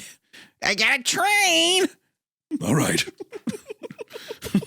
That sounds good, Kakarot. Okay, thank you for telling me that, Kakarot. Yeah, I'm just saying I gotta go to King Kai's place and eat. Oh, I hope that monkey doesn't chase me around because I'm hungry. I gotta eat a big ol'. I'm gonna eat 40 bowls of ramen because I have an unquenchable appetite. Cool. that's all Vegeta says. That sounds pretty pog, actually, Kakarot. So why don't you go ahead and just do that? I'm gonna go sleep with Bulma now. Yeah, I'm going to have sex with Bulma. Okay. Gross. Yeah. Why would you say that? Why don't you just train instead? I mean, that sounds fine, but I don't know. I feel like I need some distance from you, Kakarot. Okay. Okay, I don't know where I'm going with this. Okay. I was just like, you have fun with that one. Jack still isn't out of the hospital. They said he's in a lot of pain. He spit a lot of blood. His parents told me over the phone. I reflected on it, on how great it felt when my fist connected, how his cracked scream sounded. That's good to hear. I said blankly. I don't care about Jack. I smiled at his pain. I keep staring. I keep staring at my mirror. I'm always wearing my favorite hoodie. It feels so empowering. My friends would laugh at what I say. They would compare me to Spider-Man in his black suit. Yeah, pretty much Venom. Spider-Man. It's the symbiote. Yeah, it's the symbiote suit. It's taken over me. From Spider-Man issue 274. I understand. I have a bit of a darker side. I'm almost like fucking Capote or Droopy at this point. I pretty much should just talk like this. Well, it's somewhere between Droopy and like Stewie Griffin.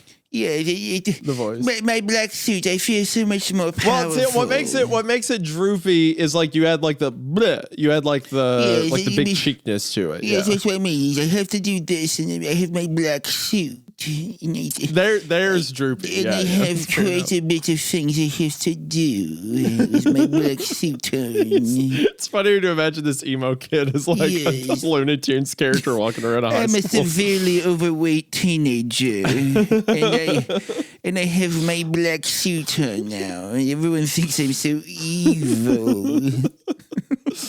This is going to be hit the rest of the hooded man's voice, by the way. This feels so much better. Okay, all right. They would compare me to Spider-Man in his black suit. Spider-Man threw his power away. I don't plan on doing anything with my source of confidence. April 22nd. Jack has gone to a better place. The words rang through my ears. He's dead. Lost too much blood. He said lost too much blood. He punched him so hard that they're like, his body will not retain blood in the hospital. When did he go to the hospital? What? He's been in the hospital for 2 weeks. Yeah. And they couldn't do it. He was bleeding too much. He is like bleeding for 2 weeks straight. Apparently, this fat kid punched him so hard in the stomach that what do you expect from such a powerful individual with such a stylish jacket? The only thing I can do is wear my jacket and not punch people. Oh, his father told me the day I visited that he was losing blood due to a personal health condition. But the way his mother looked at me and told me the real story, I killed him. I did. I still remember the satisfaction of hitting him. I never wanted to kill him. I need to think about what I've done, right? That'll fix my feelings. But what is there to think about? Regret is a foolish emotion. I don't regret. I don't need regret. Regret is a foolish emotion. I don't need regret. What I need is a good jacket to cover my body. This is great to imagine that he becomes a serial killer that punches people. If he is only a serial killer that punches people, this very well may be a better premise than Jeff the Killer. Dare I say? Honestly, yes, but that's a low bar to like get over. Yeah, but I'm just saying, like the legacy edgelord. Oh thing. yeah, of the hoodie punch man. the hoodie punch one man. punch man. The American Apparel hoodie punch man. Yeah. My dad. Actually, you know what I like to think? I like to think that he went to Buckle, and it's one of those ones that had it was like an affliction one. It had like a giant bejeweled cross on it, and he's like, I feel so powerful. The bejeweled cross is good, but what it really needs to be. Do you remember the Rockstar Energy merch everyone wore for a while? Yeah, with the DC shoes. It's like that. It's got the giant Rockstar star. Like it's either Rockstar or it's any snowboarding or motocross shirt from PacSun. Yes, and he's like, yes. I've never ridden a motorcycle, but I would. What was that one motocross brand everyone would wear? Fox. Like they never. Yes, Fox. Yep. 100% It's a Fox. Fox. It's a black It's Fox. a Fox hoodie. I'm actually I'm afraid to. I can't ride a bicycle, so I'm afraid to ride a dirt bike. But I would like to. Yep, you got it. April 24th. Dad has been avoiding me lately, and Mom just tells me she loves me. They love you. I love you. Where's Dad? I love your son. Yeah. He comes into rooms floating, like pounding his fist into his hand, like, where's Dad? Where's Dad? I have a sandwich I want to give him. I like to think that this character, he walks in and his hands are underneath. He has his hands are in between two pieces of bread. Is Dad hungry? I have a sandwich I'd like to give him. Oh. They both want me to feel endless guilt, but I won't, or rather, I can't. Oh, God. I can't fake it for the public, but the truth is, I'm not sorry. Spider-Man's story is starting to make me think more. But why would a cursed or possessed hoodie land in my possession? Everybody who knew Jack glares at me. Everyone who I would talk to have transferred themselves out of my class or went to a different school. Teachers don't look at me much. Get on to me if I'm breaking any rule. Today I threw a pencil at my history teacher. It hit his shoulder. He just froze for a second and continued what he was doing. Everyone either hates me and probably wants me dead, or they fear me. My writing is the only comfort I have. I can be at peace and let myself go. April 25th. They provoked me. They threatened me. I had no choice. They would have killed me. My hood protected my face. The knife naturally moved from Rob's hand to mine. I didn't mean to. The writing was a short line at this point. April 30th. 5 days. 5 days being interrogated, sleeping in a cell. They decided I was only defending myself. I can hear Mom and Dad talking. They want me gone. They're both scared. I was an idiot to think that this jacket of mine was possessing me or changing my personality. It's just a really cool jacket. I love how it looks. I feel like such a badass. I remember how I put the hood up. Put it up when Jack challenged me. I put it up when those guys tried to kill me. I feel no remorse. I feel indifferent. I'm in control. I have finally come to realize insanity. I wanted to kill them, all of them. I needed only a push and the confidence to fight. I got it. Mom and Dad are irritating me. They all irritated me. The end. So you know what's funny about this? I just want to say this immediately. This is extreme, and not to make a lot of it, this is extreme school shooter vibes. Of course. Yeah. That's 100%. Yeah. And it's like, I wish he he punched people. I wish. I wish that he just punched more people. Also, it's funny too to think that like the cops like would let him just wear the jacket in his cell. Mm-hmm. Well, it is just a jacket, right? Like it is, but usually if you get moved in, they have you like you'll take off your personal possessions and they'll keep it, and then they give you like a uniform or whatever. I think if you're staying there overnight for multiple days, I could be wrong, but yeah, this idea, which I want to say this, I'd say if people are feeling, because this feels like somebody who's like, everybody in my life is wronging me, whatever. Mm-hmm. Maybe just write a fun story instead of doing something crazy. I also think we need to have a new arc of this kind of character. The badass, like the misunderstood badass kid who's just like, you shouldn't have provoked me. This story is lost because it's so, wrapped in people are like, it's cheesy and stupid. I say bring it back, dude. Mm-hmm. Bring it back, please. Yep. I agree. I personally love this. I don't see anything wrong with it. 10 out of 10. One of the best stories we've read on Creepcast, in my opinion. The idea too that it wasn't even the jacket; it was him putting his hood up. It was literally a guy going to a American Eagle store, buying a $20 zip-up hoodie, and he's like, "Holy fuck!"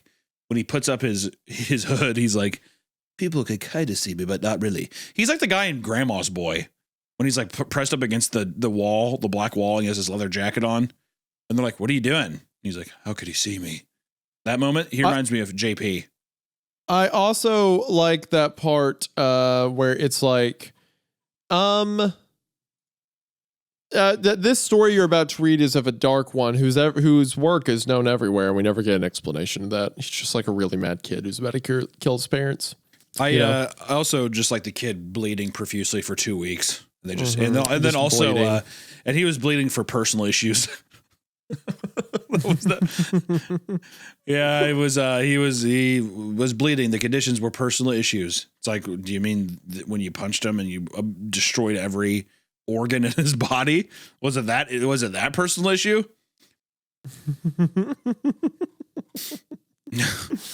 This is a banger. I love it. I don't know what you're talking about. That by far today my favorite story we've read easily. Of course. Most entertaining. I'll say that. All right, so we are now on. Let's go to Ikar Biglin. Ikar Biglin. So I don't remember this one. I remember hearing of this story, but I don't think I ever read it. It's another short banger. Let's do it. Banger. 2012. Let's go. When I was a small child, I was terrified of the dark. I still am. Back when I was around 6 years old, I couldn't go a full night without crying out for one of my parents to search beneath my bed or in my closet for whatever monster I thought was waiting to eat me. Even with a nightlight, I could still see dark shapes moving around the corners of the room, or strange faces looking in on me from my bedroom window. My parents would do their best to console me, telling me that it was just a bad dream or a trick of the light. But in my young mind, I was positive that the second I fell asleep, the bad things would get me. Most of the time, I would just hide under the blankets until I became tired enough to stop worrying. But every now and then, I would become so panicked that I would run screaming into my parents' room, waking up my brother and sister in the process. After an ordeal like that, there would be no way anyone would be getting a full night's rest. Eventually, after one particularly traumatizing night, my parents had had enough. Fortunately for them, they understood the futility in arguing with a 6-year-old and knew that they would be unable to convince me to rid myself of childish fears through reason and logic. They had to be clever. It was my mother's idea to stitch together my little bedtime friend. She collected a large assortment of random pieces of fabric in her sewing machine, and created what I would later refer to as Mr. Ikar Biglin, or Ick for short. Ick was a sock monster, as my mother called him. He was made to keep me safe while I slept at night by scaring away all the other monsters. He was pretty damn creepy, I had to admit. Honestly, looking back on it all now, I'm still impressed that my mom could think of something so strange and disturbing looking. Ikbar had the stitched together look of a Frankenstein gremlin, with big white button eyes and floppy cat ears. What the fuck is wrong with my mom? She's like, here you go, sweetheart. Have fun with Ikbar. Schmickelstein. It's like she's like, Okay, thanks. It's Biglin, but okay.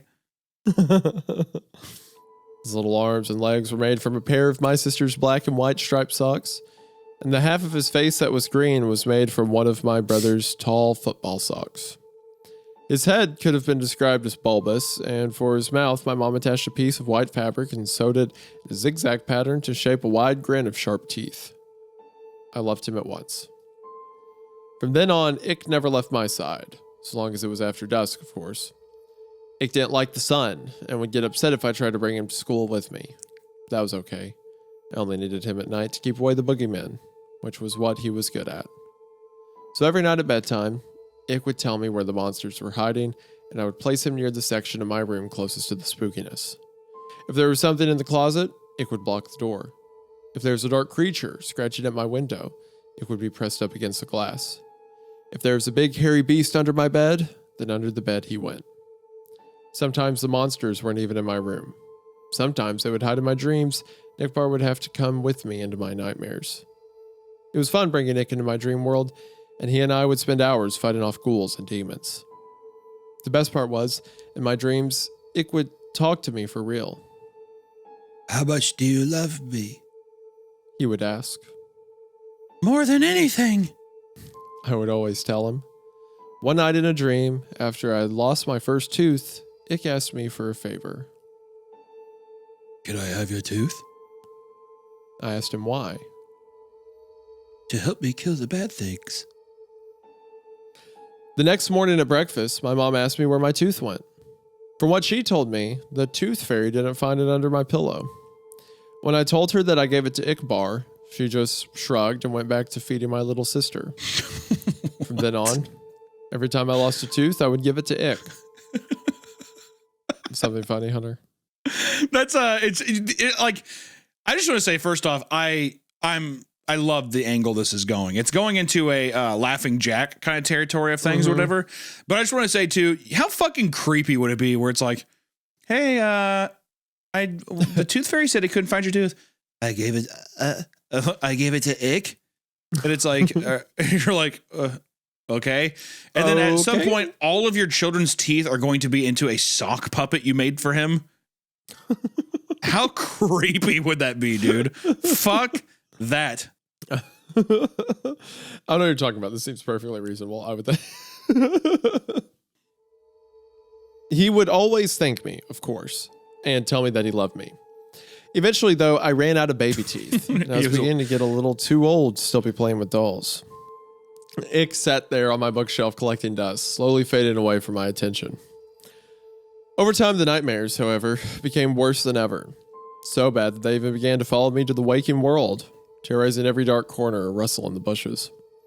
After one particularly bad night, biking home from a friend's house where I swore a pack of rabid dogs were chasing me, I got home to find something strange waiting for me in my room. There, on my bed, standing fully upright in the soft glow of the moonlight from my window, was Ikbar. At first, I just thought my eyes were playing tricks on me again. They had been all evening, so I tried to flick on the lights. Another flick of the light switch, then another, and another, with no change for the darkness. It was then that I started to get nervous. I backed away slowly towards the door behind me, my eyes never leaving the shape of Ick's silhouette, my hand awkwardly outstretched behind, reaching for the doorknob. I was just about to get my ass out of there when I heard this door slam itself shut, locking me into blackness. And nothing but shadows and silence, I stood frozen in place, not even breathing. For how long, I can't say, but after what felt like a lifetime of cold fear, I heard the shrill, familiar voice. You stopped feeding me, so why should I protect you? Protect me from what? Let me show you. I blinked once and everything changed. I was in my bedroom anymore. I was somewhere else. It wasn't hell, but the comparison wasn't far off.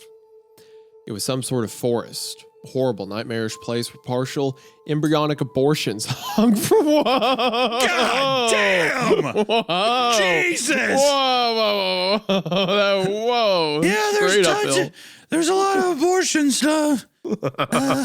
Hey, Ikbar, what is this? These are all the aborted fetuses that have ever been aborted. Bro, this would be great if it becomes like An anti-abortion ad. An anti-abortion ad. Yeah. Yeah. All life matters. It's like, didn't you just kill me? Well, hold on. Because you didn't support. Yeah, because You didn't stop abortions. Yeah, because you're not for the cause. So Exactly. come on. Yeah. It was some sort of forest, a horrible nightmarish place where partial embryonic abortions hung from the canopy, and the ground swarmed with carnivorous insects. A thick fog wafted through the air, and with it the stench of rotting meat, while chartreuse, is that right? Chartreuse lightning? Chartreuse lightning. I don't know. I'm on the verge of a flashed panic across attack. I have no idea. I'm not sure what's going on. I'm just gripping the chair like, I can't take this anymore. I'm like on the verge of a seizure. It's going to just scare me like trying to figure out what he's saying, and I'm just going to be like, Hunter, stay with me. We gotta see what Ikbar's planning. He's gonna do something to the abortion clinic. We've got to stop him. I think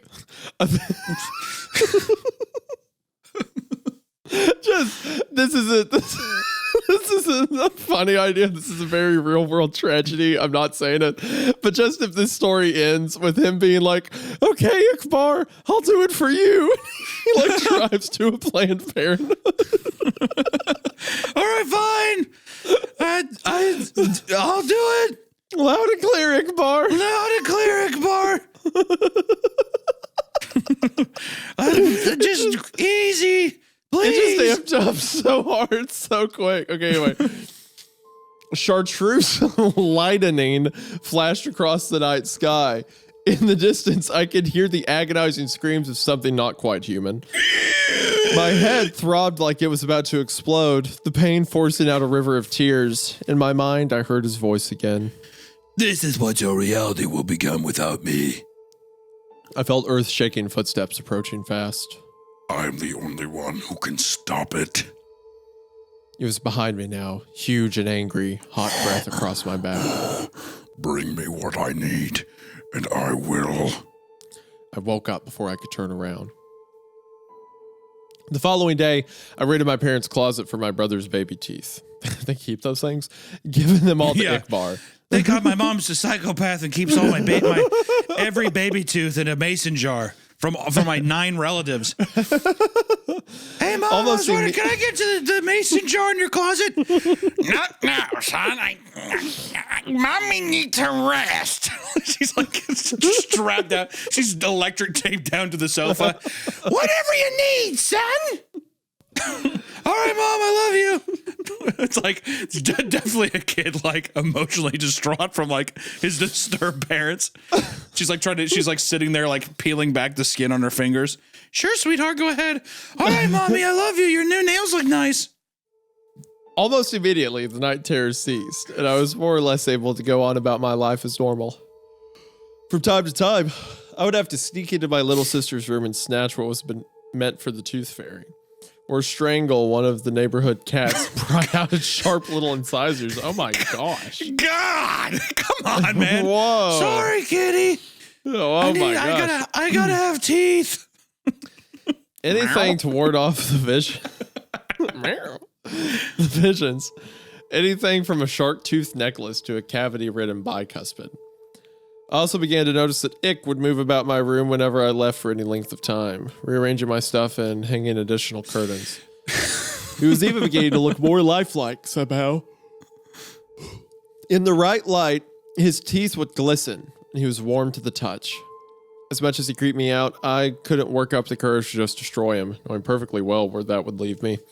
So I went on collecting teeth for Ick throughout all of high school and college. The older I got, the more things I would learn to fear, the more teeth Ick would need to keep me safe. I'm 22 years old now, with a decent job, my own apartment, and a set of dentures. It's been almost a month since Ick's last meal, and the horrors are starting to crowd around me once more.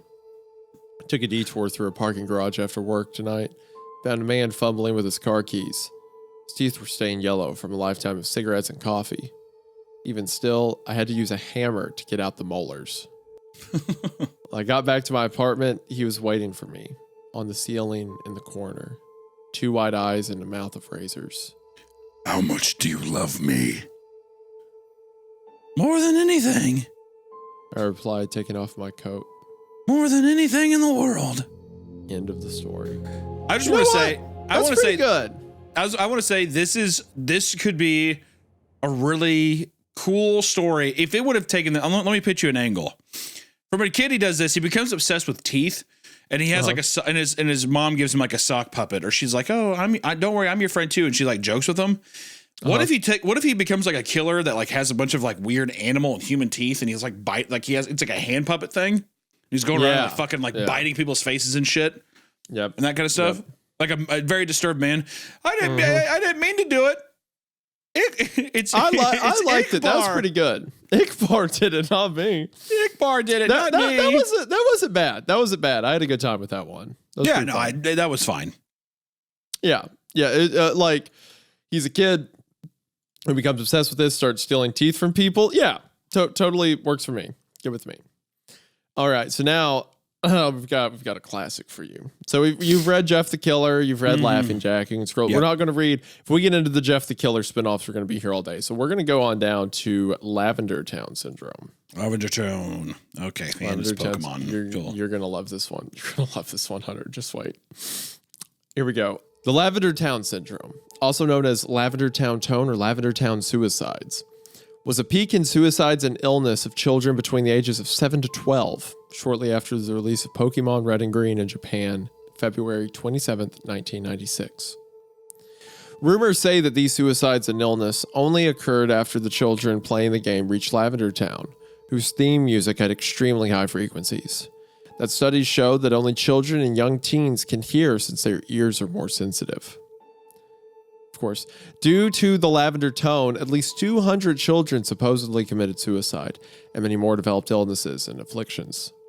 The children who committed suicide usually did so by hanging or jumping from heights. Those who did not act irrationally complained of severe headaches after listening to Lavender Town's theme. Although Lavender Town now sounds differently depending on the game, this mass hysteria was caused by the first Pokemon game released. After the Lavender Tone incident, the programmers had fixed Lavender Town's theme music to be at a lower frequency, and since then children were no longer affected by it. One video appeared in 2010 using special software to analyze the audio of Lavender Town's music. When played, the software created images of the unknown near the end of the audio. This raised a controversy since the unknown didn't appear until the Generation 2 game Silver, Gold, and Crystal. The unknown translates to leave now. There's also the said beta version of Lavender Town.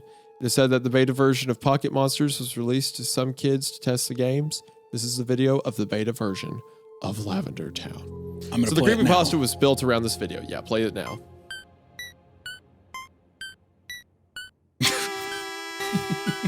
So this is actually the audio from the game. It's just cranked up a lot. They've maybe added a couple things to it, but this is based off the actual music that plays when you go into Lavender Town in the game, which admittedly is kind of a weird, like, sound for a kid's game, right? It is creepy. Well, here's the interesting thing about this, because that is the end of the story. First off, I just want to say some of these old ones where it's when people are like, oh, they're cringe, whatever. I think the cringe angle just comes because it's just like, you could tell it was like, oh, it's Pokemon, whatever. Pretty interesting idea, though. In the 90s, first off, I just want to say in the 90s, there's no way that this is, I mean, maybe it is. So in 2001, there was a movie called Suicide Club. It was a Japanese horror film. And it was all about like basically a pop band where teenagers would listen to this song and teenagers would just basically kill themselves. But it was like, it was inspired by the suicide rate rise in the mid 90s in Japan because of like some economic crash that happened. And there was a ton of that happened. To see that correlate too around the same time when Pokemon came out, and to have it be something that's also inspired by like, only kids and teens can hear this thing.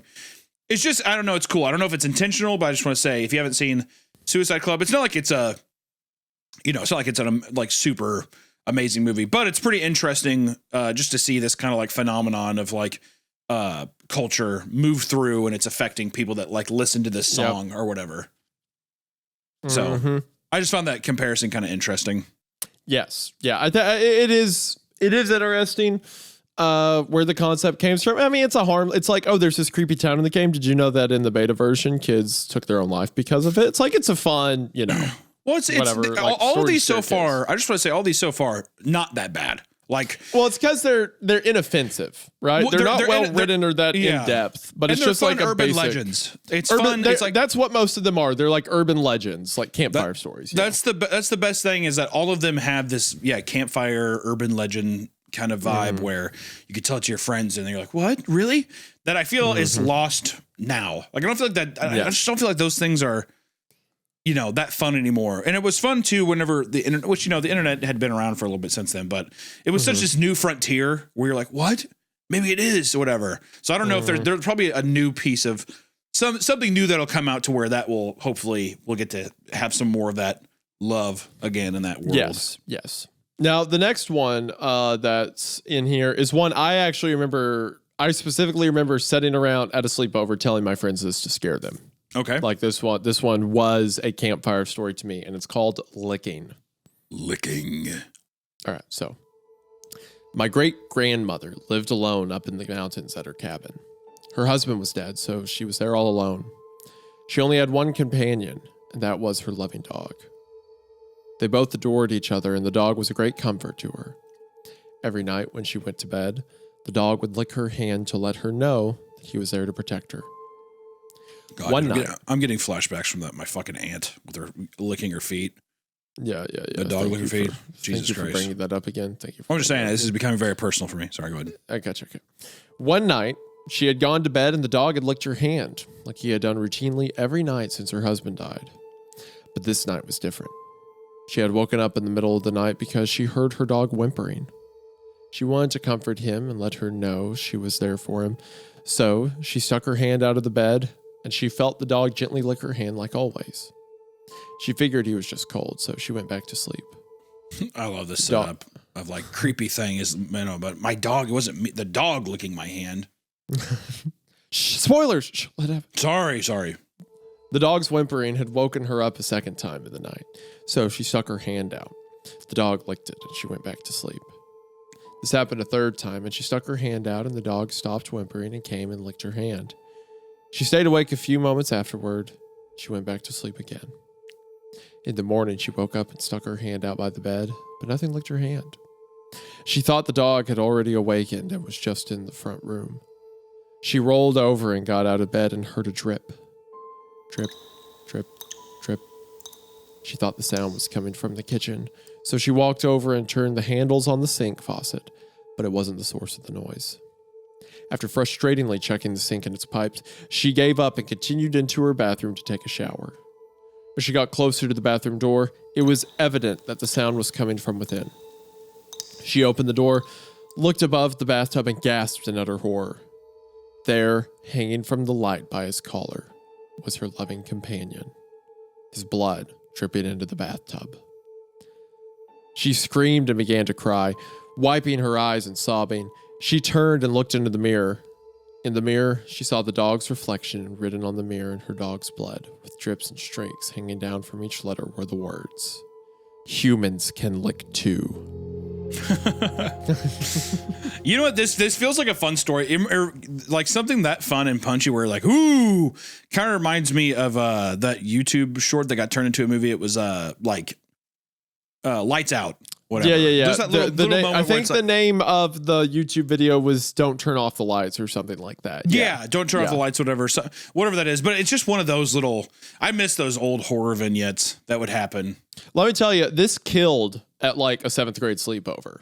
The story. Oh, dude, well, yeah, bloods can kill. Oh, Yeah, you know, humans feel especially like the too. They're drip, like, oh, drip, like yeah, they drip. freak out. The way I Yeah. told it was different. So the way I told it got rid of the whole like the dog whimpering. It's that she's in bed and she hears the sink dripping. And she goes, and each time it's licking her hand. And then at one point she gets so frustrated, she turns on the lights. And when she turns on the light, she realized that the drip is coming from the corner of the room where the dog's hung and the blood's dripping.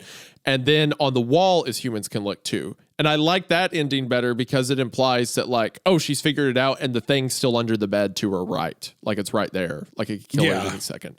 That's how I always told it. But yeah, this killed. People love that story. It went great. All right. So Hunter, I need you to go to the next page. Going to the next page. We have to do Mr. Widemouth for sure, I think. Mr. Widemouth? Mr. Widemouth, absolutely. Mr. Let's Widemouth, do a Mr. classic. We had considered doing Mr. Widemouth for one of our live show ones, but That's okay. So that's what it was. yes, that's where you've heard of it before. But we fell in love with, or you fell in love with, Laughing Jack so much. Laughing so Jack stuck was with that just one. one of the best. I mean, one of the most entertaining stories we've ever read. I love. Legendary. Yeah, it was great. All right. During my childhood, my family was like a drop of water in a vast river, never remaining in one location for long. We settled in Rhode Island when I was 8. Then we remained until I went to college in Colorado Springs. Also, I just want to say, what an extra first sentence. My childhood was like a drop of water in a vast river. It's like, come on, dude. Bro. Okay. Hunter, most of these creepypastas were like 12-year-olds in English I class know, who I'm heard a just- line I'm they just saying, liked it's and they just heard the thing funny. they liked. And they're like, I'm going to throw that in. That'll spice it up. I'm going to put this in there. It'll be like seasoning on the story. Yeah, How many cherries can I put on top of a story? Yep. Most of my memories are rooted in Rhode Island, but there are fragments in the attic of my brain which belong to the various homes we had lived in when I was much younger. Most of these memories are unclear and pointless. Chasing after another boy in the backyard of a of a house in North Carolina, trying to build a raft to float on the creek behind the apartment we rented in Pennsylvania, and so on. But there's one set of memories which remains as clear as glass, as though they were just made yesterday. I often wonder whether these memories are simply lucid dreams produced by the long sickness I experienced that spring, but in my heart, I know they are real. We were living in a house just outside the bustling metropolis of New Vineyard, Maine. Population 643. It was a large structure, especially for a family of 3. There were a number of rooms that I didn't see in the 5 months we resided there. In some ways, it was a waste of space, but it was the only house on the market at the time, at least within an hour's commute to my father's place of work. The day after my 5th birthday, attended by my parents alone, I came down with a fever. The doctor said I had mononucleosis, which meant no rough play and more fever for at least another 3 weeks. It was horrible timing to be bedridden. We were in the process of packing our things to move to Pennsylvania. Most of my things were already packed away in boxes, leaving my room barren. My mother brought me ginger ale and books several times a day. These served the function of being my primary form of entertainment for the next few weeks. Boredom always loomed just around the corner, waiting to rear its ugly head and compound my misery. I don't exactly recall how I met Mr. Widemouth. I think it was about a week after I was diagnosed with mono. My first memory of the small creature was asking him if he had a name. He told me to call him Mr. Widemouth because his mouth was large. In fact, everything about him was large in comparison to his body, his head, his eyes, his crooked ears, but his mouth was by far the largest. You look kind of like a Furby. I said as he flipped through one of my books. Mr. Widemouth stopped and gave me a puzzled look. Furby? What's a Furby? I shrugged. You know, the toy, the little robot with the big ears. You can pet and feed them, almost like a real pet. Oh, Mr. Widemouth resumed his activity. you don't need one of those. They aren't the same as having a real friend. I remember Mr. Widemouth disappearing every time my mother stopped by to check in on me. I lay under your bed. I don't want your parents to see me because I'm afraid they won't let us play anymore. We didn't do much during those first few days. Mr. Widemouth just looked at my books, fascinated by the stories and pictures they contained. Third or fourth morning after I met him, he greeted me with a large smile on his face. I have a new game we can play. We have to wait until after your mother comes to check on you, because she can't see us play it. It's a secret game. Man, these stories would be terrified if they were just about like pedophiles. That is 99% of them, honestly. Yeah. If it was just about like a man who's like, you won't have to tell your mommy anything. Terrifying. But it's always like, the game is we have to eat a cat or something. Yeah, like we have to like, kill your sister. Yeah. That doesn't really seem like a game to me, if I'm being honest. No, seriously, just take this hammer and hit her in the head 5 times. It'll be fun. Wow, I'm scared. This is crazy. It's like a gang initiation. It's like, okay. After my mother delivered more books and soda at the usual time, Mr. Widemouth slipped out from under the bed and tugged my hand. We have to go to the room at the end of this hallway, He said. I objected at first, as my parents had forbidden me to leave my bed without their permission. Mr. Widemouth persisted until I gave in. I really don't think I should go. Sorry. No, seriously, come on. Are you sure about this, sir? I really don't think that I should. I've been pretty sick, actually. No, seriously, I have something super funny to tell you down here. Come here. The room in question had no furniture or wallpaper. Its only distinguishing feature was a window opposite the doorway. Mr. Widemouth darted across the room and gave the window a firm push, flinging it open. He then beckoned me to look out at the ground below. We were on the second story of the house, but it was on a hill, and from this angle, the drop was farther than 2 stories due to the incline. I like to play pretend up here. I pretend that there's a big soft trampoline below this window, and I jump. If you pretend hard enough, you bounce back up like a feather. I want you to try. You should totally kill yourself. I don't think I'm gonna. I don't think it's a good idea. No, you should totally just jump out this window and kill yourself.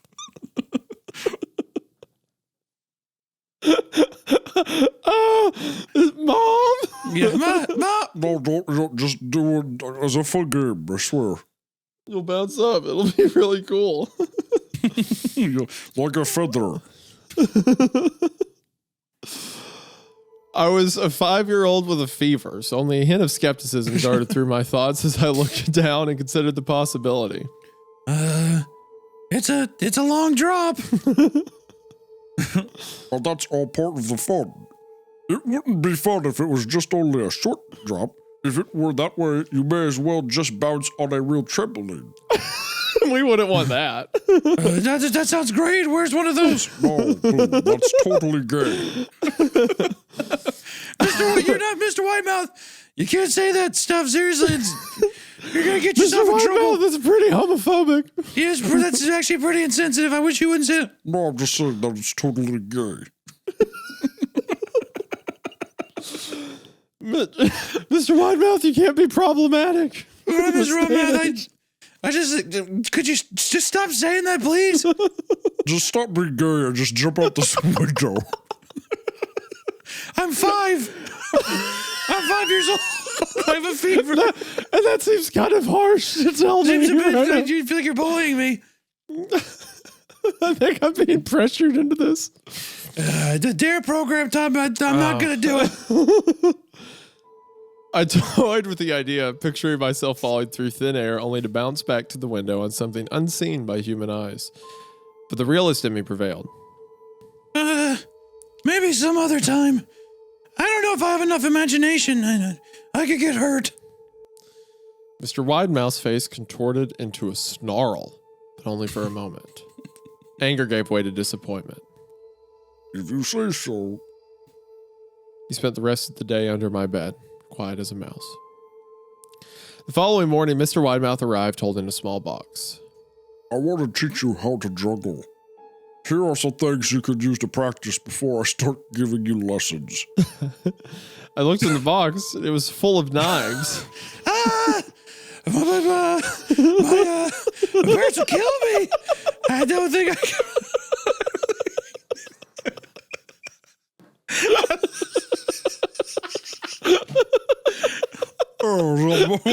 Tugged shirt collar, practice with these. Some fucking box full of broken glass and knives. I don't think I'm. Can we start with maybe like a towel or like maybe a pillow, maybe a ball or something? Like just a soft, like I don't know anything I'd even soft. be up for like a baseball or something. Yeah, like, I'll even bend the knee to a ball, like a baseball. Don't be gay. Don't be gay. Oh, Mr. Widemouth, I don't think that language is appropriate. I just think that the knives and the use I think you're kind of a bad guy. I think you're not a nice person. I think you're actually kind of a not very well put together person. Come on, seriously, just juggle these sharp, rusty knives. Don't be gay.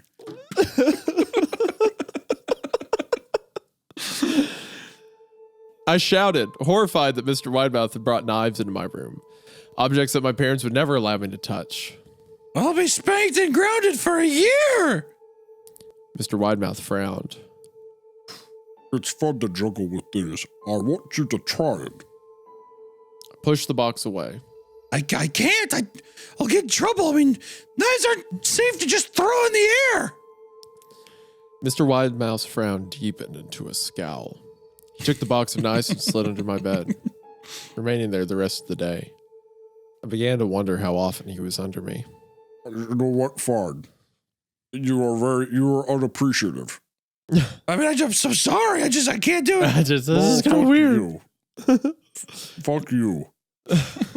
You know what? I get it. Okay? Yeah. Tell me. You're not fine. Whatever. You're just not cool, I guess. You're just totally not cool. I'm sorry, man. I'm fucking scared. You're scaring me. This is a lot. You know who's also... Yeah, it's like, fuck sakes, I can't fucking juggle knives, man. You're freaking me out. No, whatever. I'll just chill under here. Well, let me come with you. No, you just stay up there. No, okay. All right, well, I'm sorry. Jeez, dude, gosh. I mean, I can't fucking jump out a window. I'm fucking sick. Fuck. Oh, gosh. I started having trouble sleeping after that. Mr. Widemouth often woke me up at night, saying he put a real trampoline under the window, a big one that I couldn't see in the dark. I always decline and try to go back to sleep, but Mr. Widemouth persisted.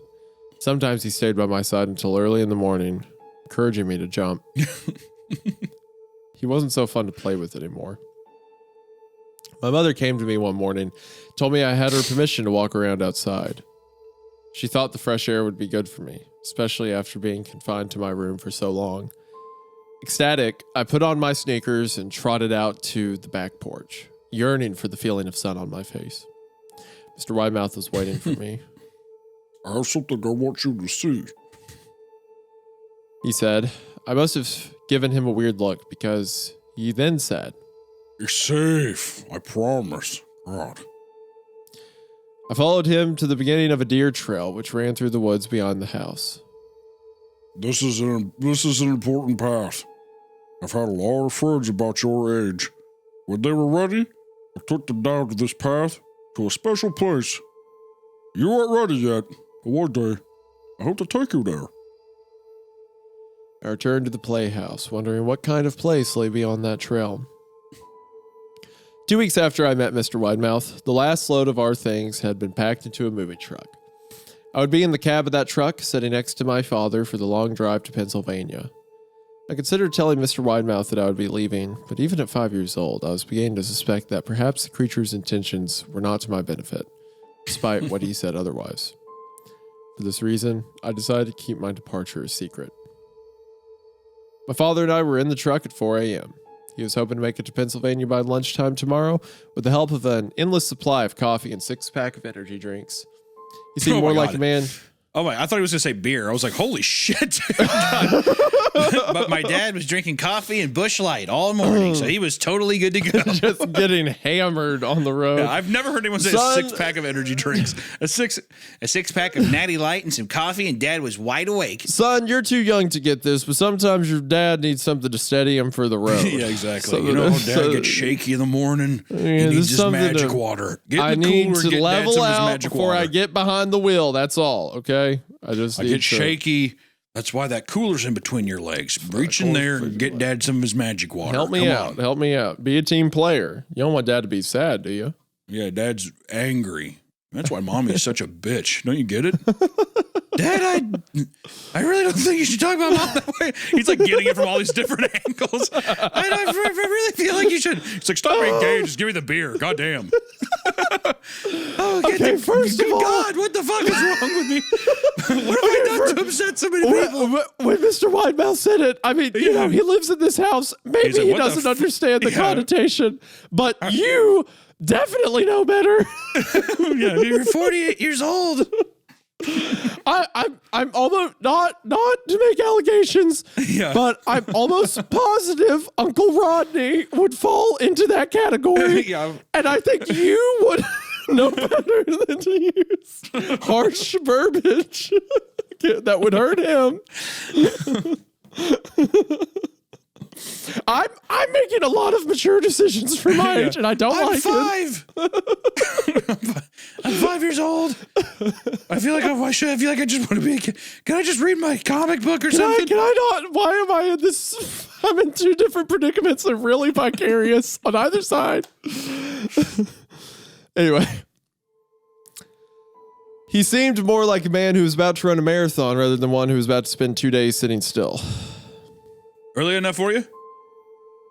He asked. I nodded and placed my head against the window, hoping for some sleep before the sun came up. I felt my father's hand on my shoulder. This is the last move, son. I promise. I know it's hard for you, as sick as you've been. But once Daddy gets promoted, we can settle down and you can make some friends. I opened my eyes as we backed out of the driveway. Saw Mr. Widemouth's silhouette in my bedroom window. He stood motionless until the truck was about to turn onto the main road. Gave a pitiful little wave goodbye, steak knife in hand.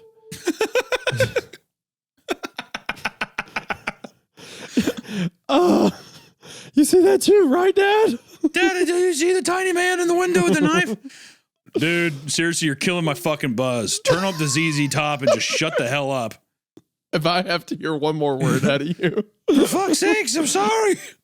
Let's play a game. It's called Shut Up Till Pennsylvania. How's that sound? Does that sound like a good game? Slug bug. It's on my shoulder. Jesus Christ. Punches the kid. Years later, I returned to New Vineyard. The piece of land our house stood upon was empty except for the foundation, as the house burned down a few years after my family left.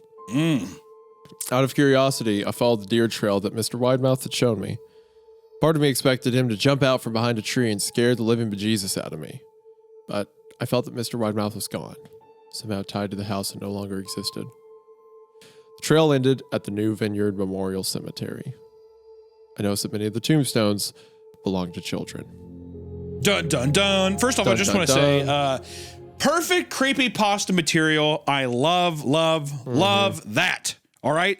Mr. Widemouth being, I love the idea of a monster just being like, hey, kid, you should jump just out the fucking window. Kill yourself. Jump out Go the ahead. window. What's the worst? And that can happen? I just love a reluctant child being like, I really don't think it's a good idea. And the person just being like, no, seriously, it's super fun. Just do it. Yeah, I don't think that's really a great idea. Okay. I guess, I mean, maybe tomorrow. Mr. Widemouth may have moved his way to the top of today for me. I mean, it's fun for what it is. It's just like a kid Mr. had Widemouth. a weird memory of this little thing that wanted him to hurt himself. And then when he grows up, it's like, oh, he was trying to kill me. And he did it to a bunch of other kids. It seemed like it's basic. It's short, gets its point across. Yeah. It's fun. It's a fun little story. Yeah. I enjoyed it a lot. So, all right, so that's Mr. Widemouth. What do we got after that? Where do we want to go? We've read Psycho. Looks like what is Polybius? Rat? Polybius? Oh, Polybius. Yeah. You don't know about Polybius. That's right. We'll go there. Let's do Polybius. Another classic. So, Polybius. This is another one of those blueprint kind of things, right? So, Okay. in Portland, Oregon, in 1981, an unheard of new arcade game appeared in several suburbs, something of a rarity at the time. This game was called Polybius. The game proved to be incredibly popular to the point of addiction, and queues formed around the machines, quickly followed by clusters of visits from Men in Black. Rather than the usual marketing data collected by company visitors to arcade machines, they collected some unknown data, allegedly testing responses to the psychoactive machines.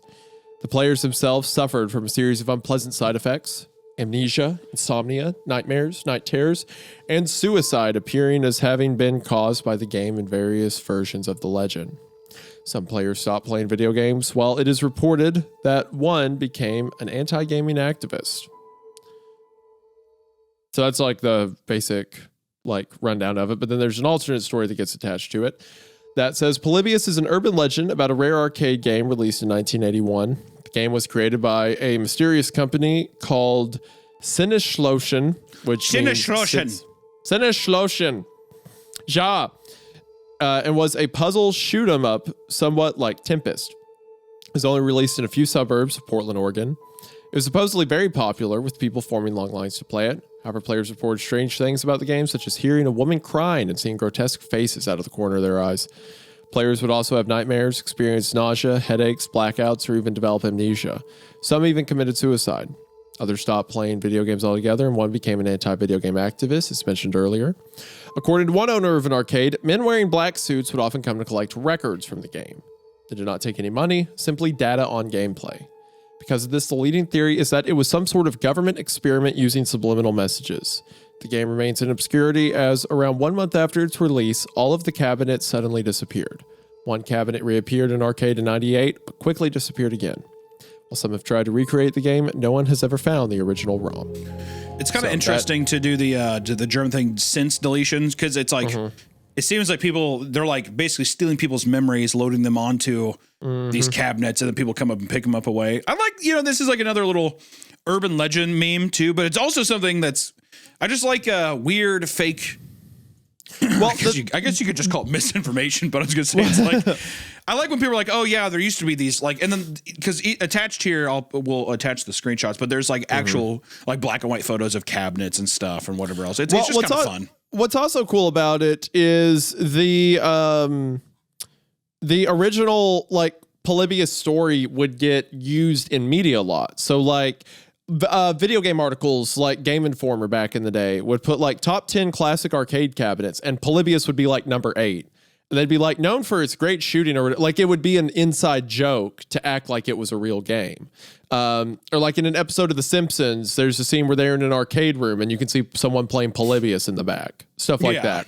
So it became this kind of a zeitgeist that would get passed around and stuff. So it would be a joke if you go to an arcade game, tell your friends oh, if they have Polybius, let me know. That's the best. It was just little a fun joke to play with each other. So yeah, it's just a little urban legend that would get passed around in horror circles and stuff, and that the government's using it to try to collect data on gamers and stuff.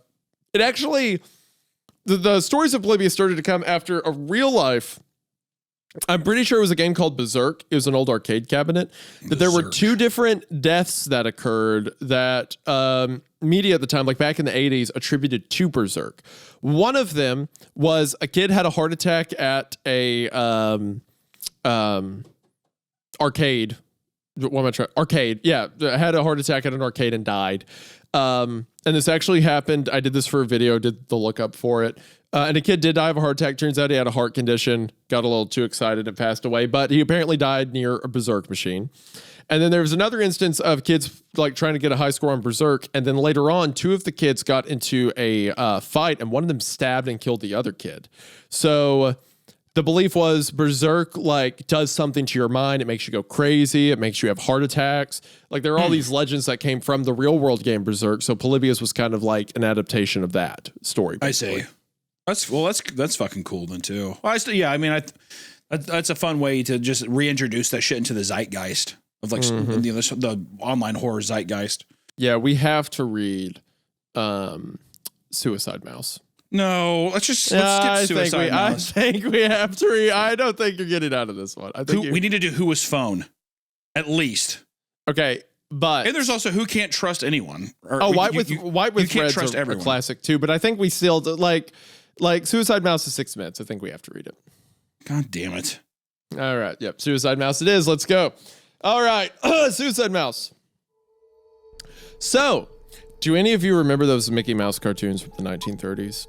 The ones that were just put out on DVD a few years ago? Well, I hear there's one that was unreleased to even the most avid classic Disney fans. According to sources, it's nothing special. It's just a continuous loop, like Flintstones, of Mickey walking past 6 buildings that goes on for 2 or 3 minutes before fading out.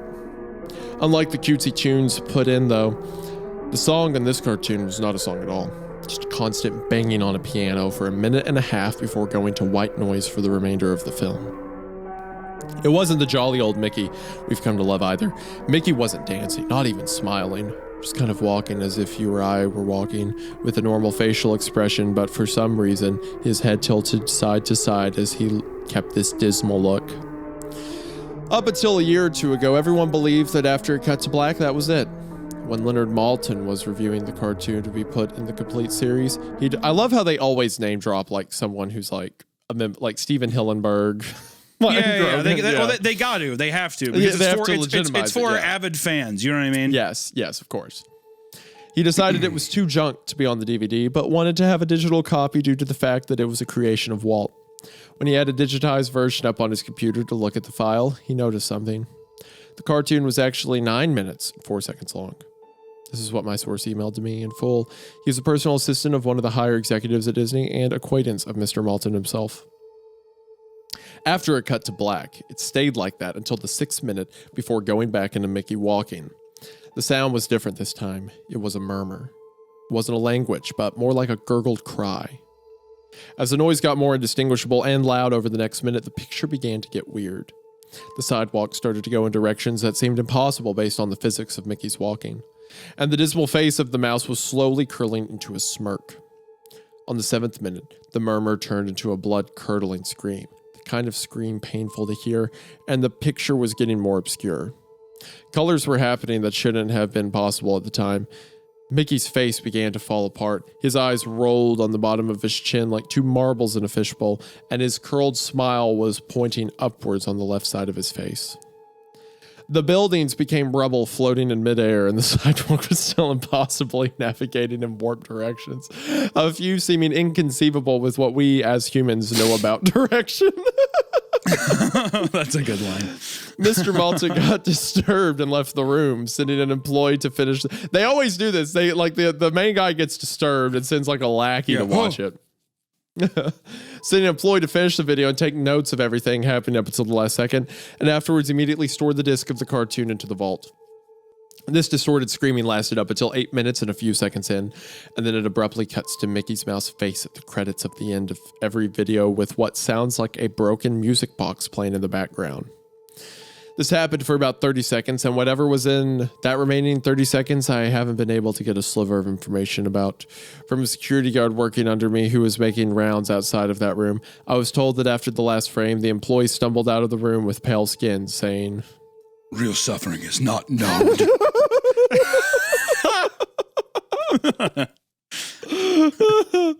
7 times before speedily taking the guard's pistol and off.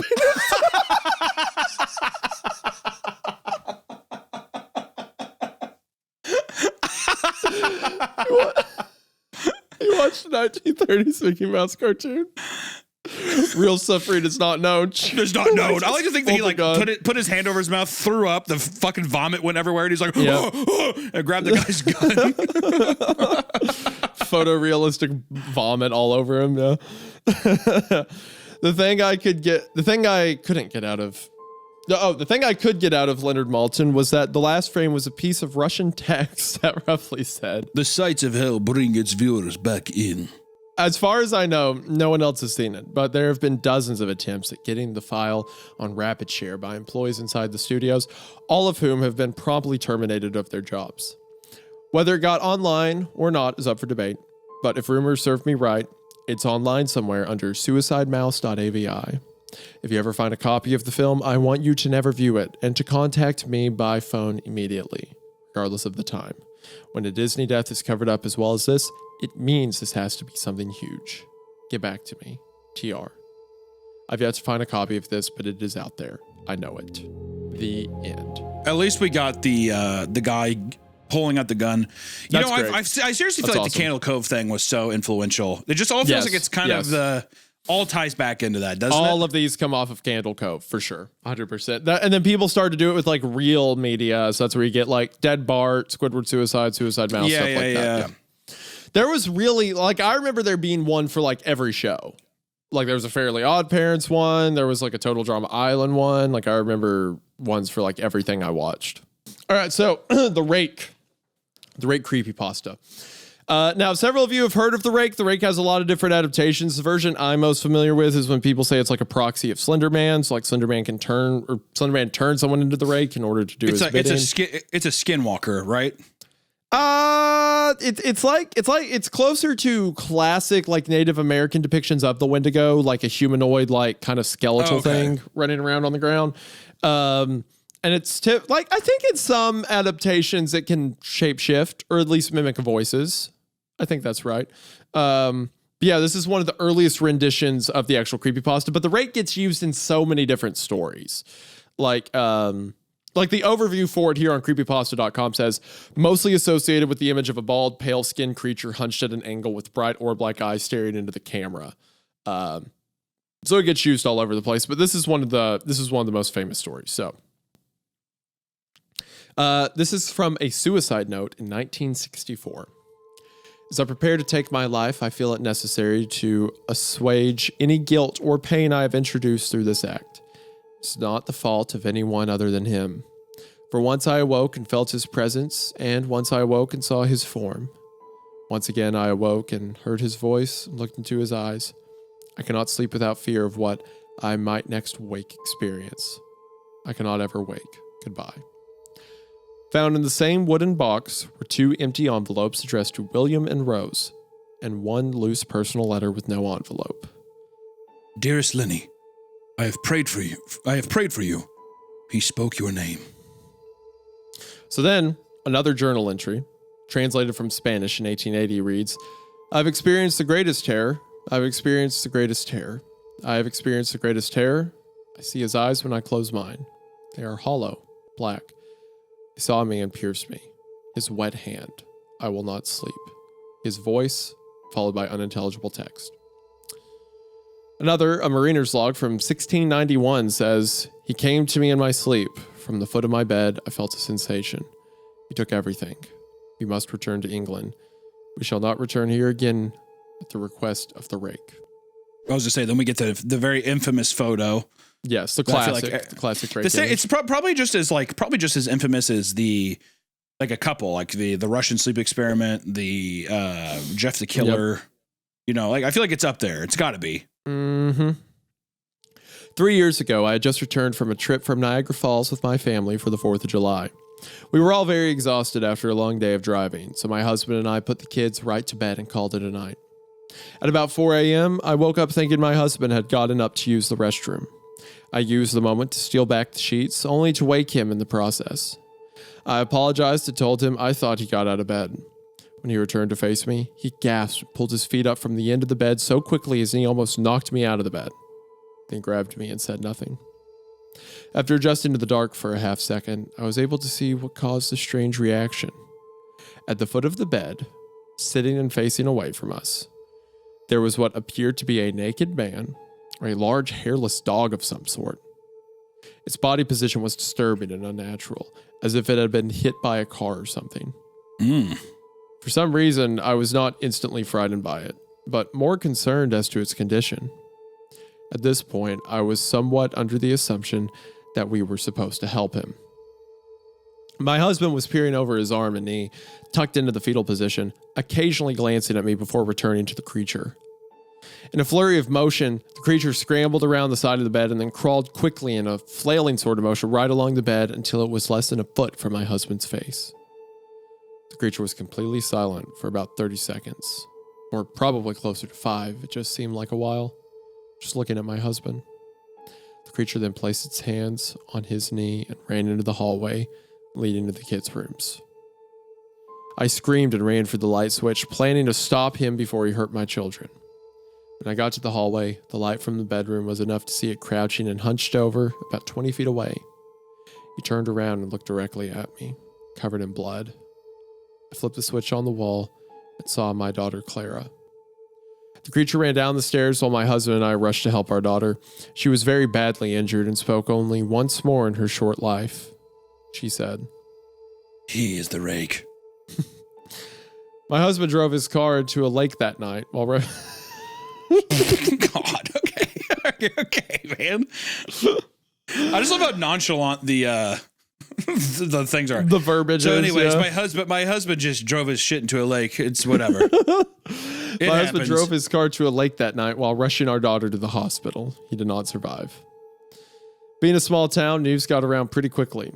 The police were helpful at first, and the local newspaper took a lot of interest as well. However, the story was never published, and the local television news never followed up either. For several months, my son Justin and I stayed in a hotel near my parents' house. After we decided to return home, I began looking for answers myself. I eventually located a man in the next town over who had a similar story. We got in contact and began talking about our experiences. He knew of 2 other people in New York who had seen the creature we now referred to as the Rake. It took the 4 of us about 2 solid years of hunting on the internet and writing letters to come up with a small collection of what we believed to be accounts of the Rake. None of them gave any details, history, or follow-up. One journal had an entry involving the creature in its first 3 pages and never mentioned it again. A ship's log explained nothing of the encounter, saying only that they were told to leave by the Rake. That was the last entry in the log. There were, however, many instances where the creature's visit was one of a series of visits with the same purpose. Multiple people also mentioned being spoken to, my daughter included. This led us to wonder if the Rake had visited any of us before our last encounter. I set up a digital recorder near my bed and left it running all night, every night, for 2 weeks. I would tediously scan through the sounds of me rolling around in my bed each day when I woke up. By the end of the 2nd week, I was quite used to the occasional sound of sleep while blurring through the recording at 8 times the normal speed. This still took almost an hour every day. On the first day of the 3rd week, I thought I heard something different. What I found was a shrill voice. It was the Rake. I can't listen to it long enough to even begin to transcribe it. I haven't let anyone listen to it yet. All I know is that I've heard it before, and I now believe that it spoke when it was sitting in front of my husband. I don't remember hearing anything at the time, but for some reason, the voice in the recorder immediately brings me back to that moment. Thoughts that must have gone through my daughter's head make me very upset.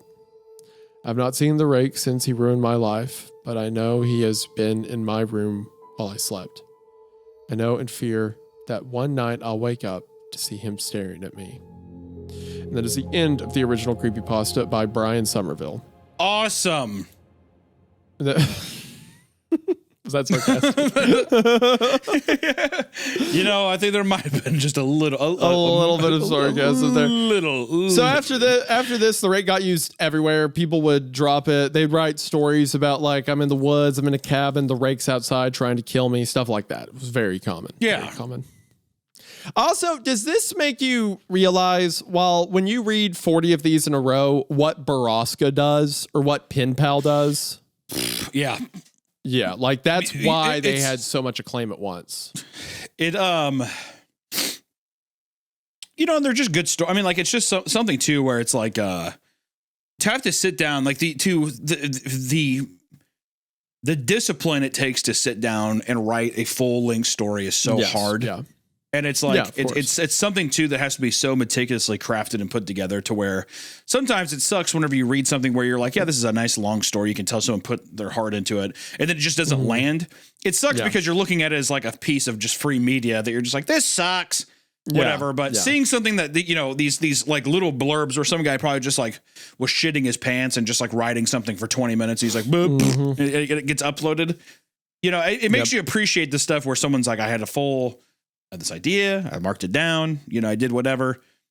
to make this a full, experience. So I don't know. Yep. All I'm saying is, not that I'm fatigued, but I'm so glad that we're just doing this all now, because it would suck to have to just keep Just revisiting getting them these. out of the way. Yeah. Just get them the fuck out of the way. This is If what anything, it used to be. Can we just end with who was phone? Can we just call it? I don't know. So let's just do who was phone. I think who was phone is the best way to end this. And if you don't mind, I would like to read this one. I was going to take you to the statue, white with red, all of them. But you know what? Fine. If that means nothing to you, Hunter, I'm going to read Who Was Phone. This is Hunter? our last one today. One of the classics here. It's rated a healthy 6.33 out of 10. This is a famous one. So here we go. Okay. So basically it's like this. You're at a friend's house for like the night or whatever, and then you guys are making out on the couch. Yeah. And then like her dad calls on the phone and says, no, she likes it more if you use the other hand. Yeah. And you're all like, oh, dude, your dad is trying to give me advice on how to diddle you. And then she's like, I don't have a dad or whatever. But what? Who was phone? Also, so you're with your honey and you're making out when the phone rings. You answer and the voice is, what are you doing with my daughter? You tell you're the girl and she say, my dad is dead. Then who was phone? And that is the end of Who Was Phone. So the joke with this one was people would list like, what's the scariest thing you've ever read? And people would be like, Who Was Phone? Like I couldn't sleep for weeks after that. Like it was the scariest thing ever. So everyone would hype it up. And then when you eventually find it, it would be this. I love it. Yeah. I love this. I love it. It's to me, this is the accumulation of everything we've read today. And I think from there, when I was a kid, I heard about this and I was like, okay, it's really scary. And then I find this and I'm like, oh, someone's made this as a trick to hide the real story from me. It's a troll. So I kept looking for the real quote unquote. Yeah, but where's the good one at? Yeah, exactly. Yeah, exactly. Yeah. Well, you know what? So I think it's like walking through the baseball Hall of Fame or whatever. It's like it's like walking through like it's the Walk of Fame in Hollywood, whatever, with less homeless people and shit. This is it was nice going through. And I'll tell you what, I would say the majority of stuff we read today, you're like, interesting ideas. It's also cool just to see stuff that starts like at such an influential stage. Like this, like all these things where people, millions of people probably read this shit and it like sparked tons of people to just be like, I want to make a Mickey Mouse horse egg, or I want to try to find him in Minecraft, or all that kind of stuff is, I think, pretty cool how moving these little stories were. Mm-hmm. Yep. So now maybe you can respect a little bit more the prime rib you're dealt. I agree. Well, you know what? Listen, it does not fall. I appreciate everything we read here. I think that if anything, we need to tell our little viewers here that guess what, dude? We give them prime rib. We're serving them prime rib, dude. We do. We do, in spoiled fact, rotten. Spoiled rotten. They are. I agree. They need to suffer like I did. I agree. Well, Isaiah, it's been a fun one. Guys, thank you so much for listening today. Be sure to sign up be sure to listen on Spotify and Apple Podcasts, all that jazz. Give us some nice ratings there. Yeah. And until next time, we're going to have a nice fun one. Also, we really should do the Channel Zero Creep TV thing. Creep TV is not gone. We're just trying to figure out what to do with it. We still need to finish out Marble Hornets. That will happen someday. But yeah. Yeah, thank you all so much. Thank you all for watching. Let us know. Yeah, keep sending stuff like this. I need to torture Hunter more. I need him to know what I went through. But thank you all for watching. Appreciate you guys. And thank you so much for the support. Merch on the way soon. New Creepcast merch on the way soon. New merch. I also have merch available to buy right now, which I can say because I'm wearing your merch right now, Hunter. So check out my merch before you get. I'm gonna check out your merch and I'm gonna buy your merch while you buy my merch. Oh, that's so sweet. Thanks. I have new merch coming out too soon. Yeah, well, so look at that. Me. So if you guys are looking to, I guess, have a full closet. I don't know. Bye.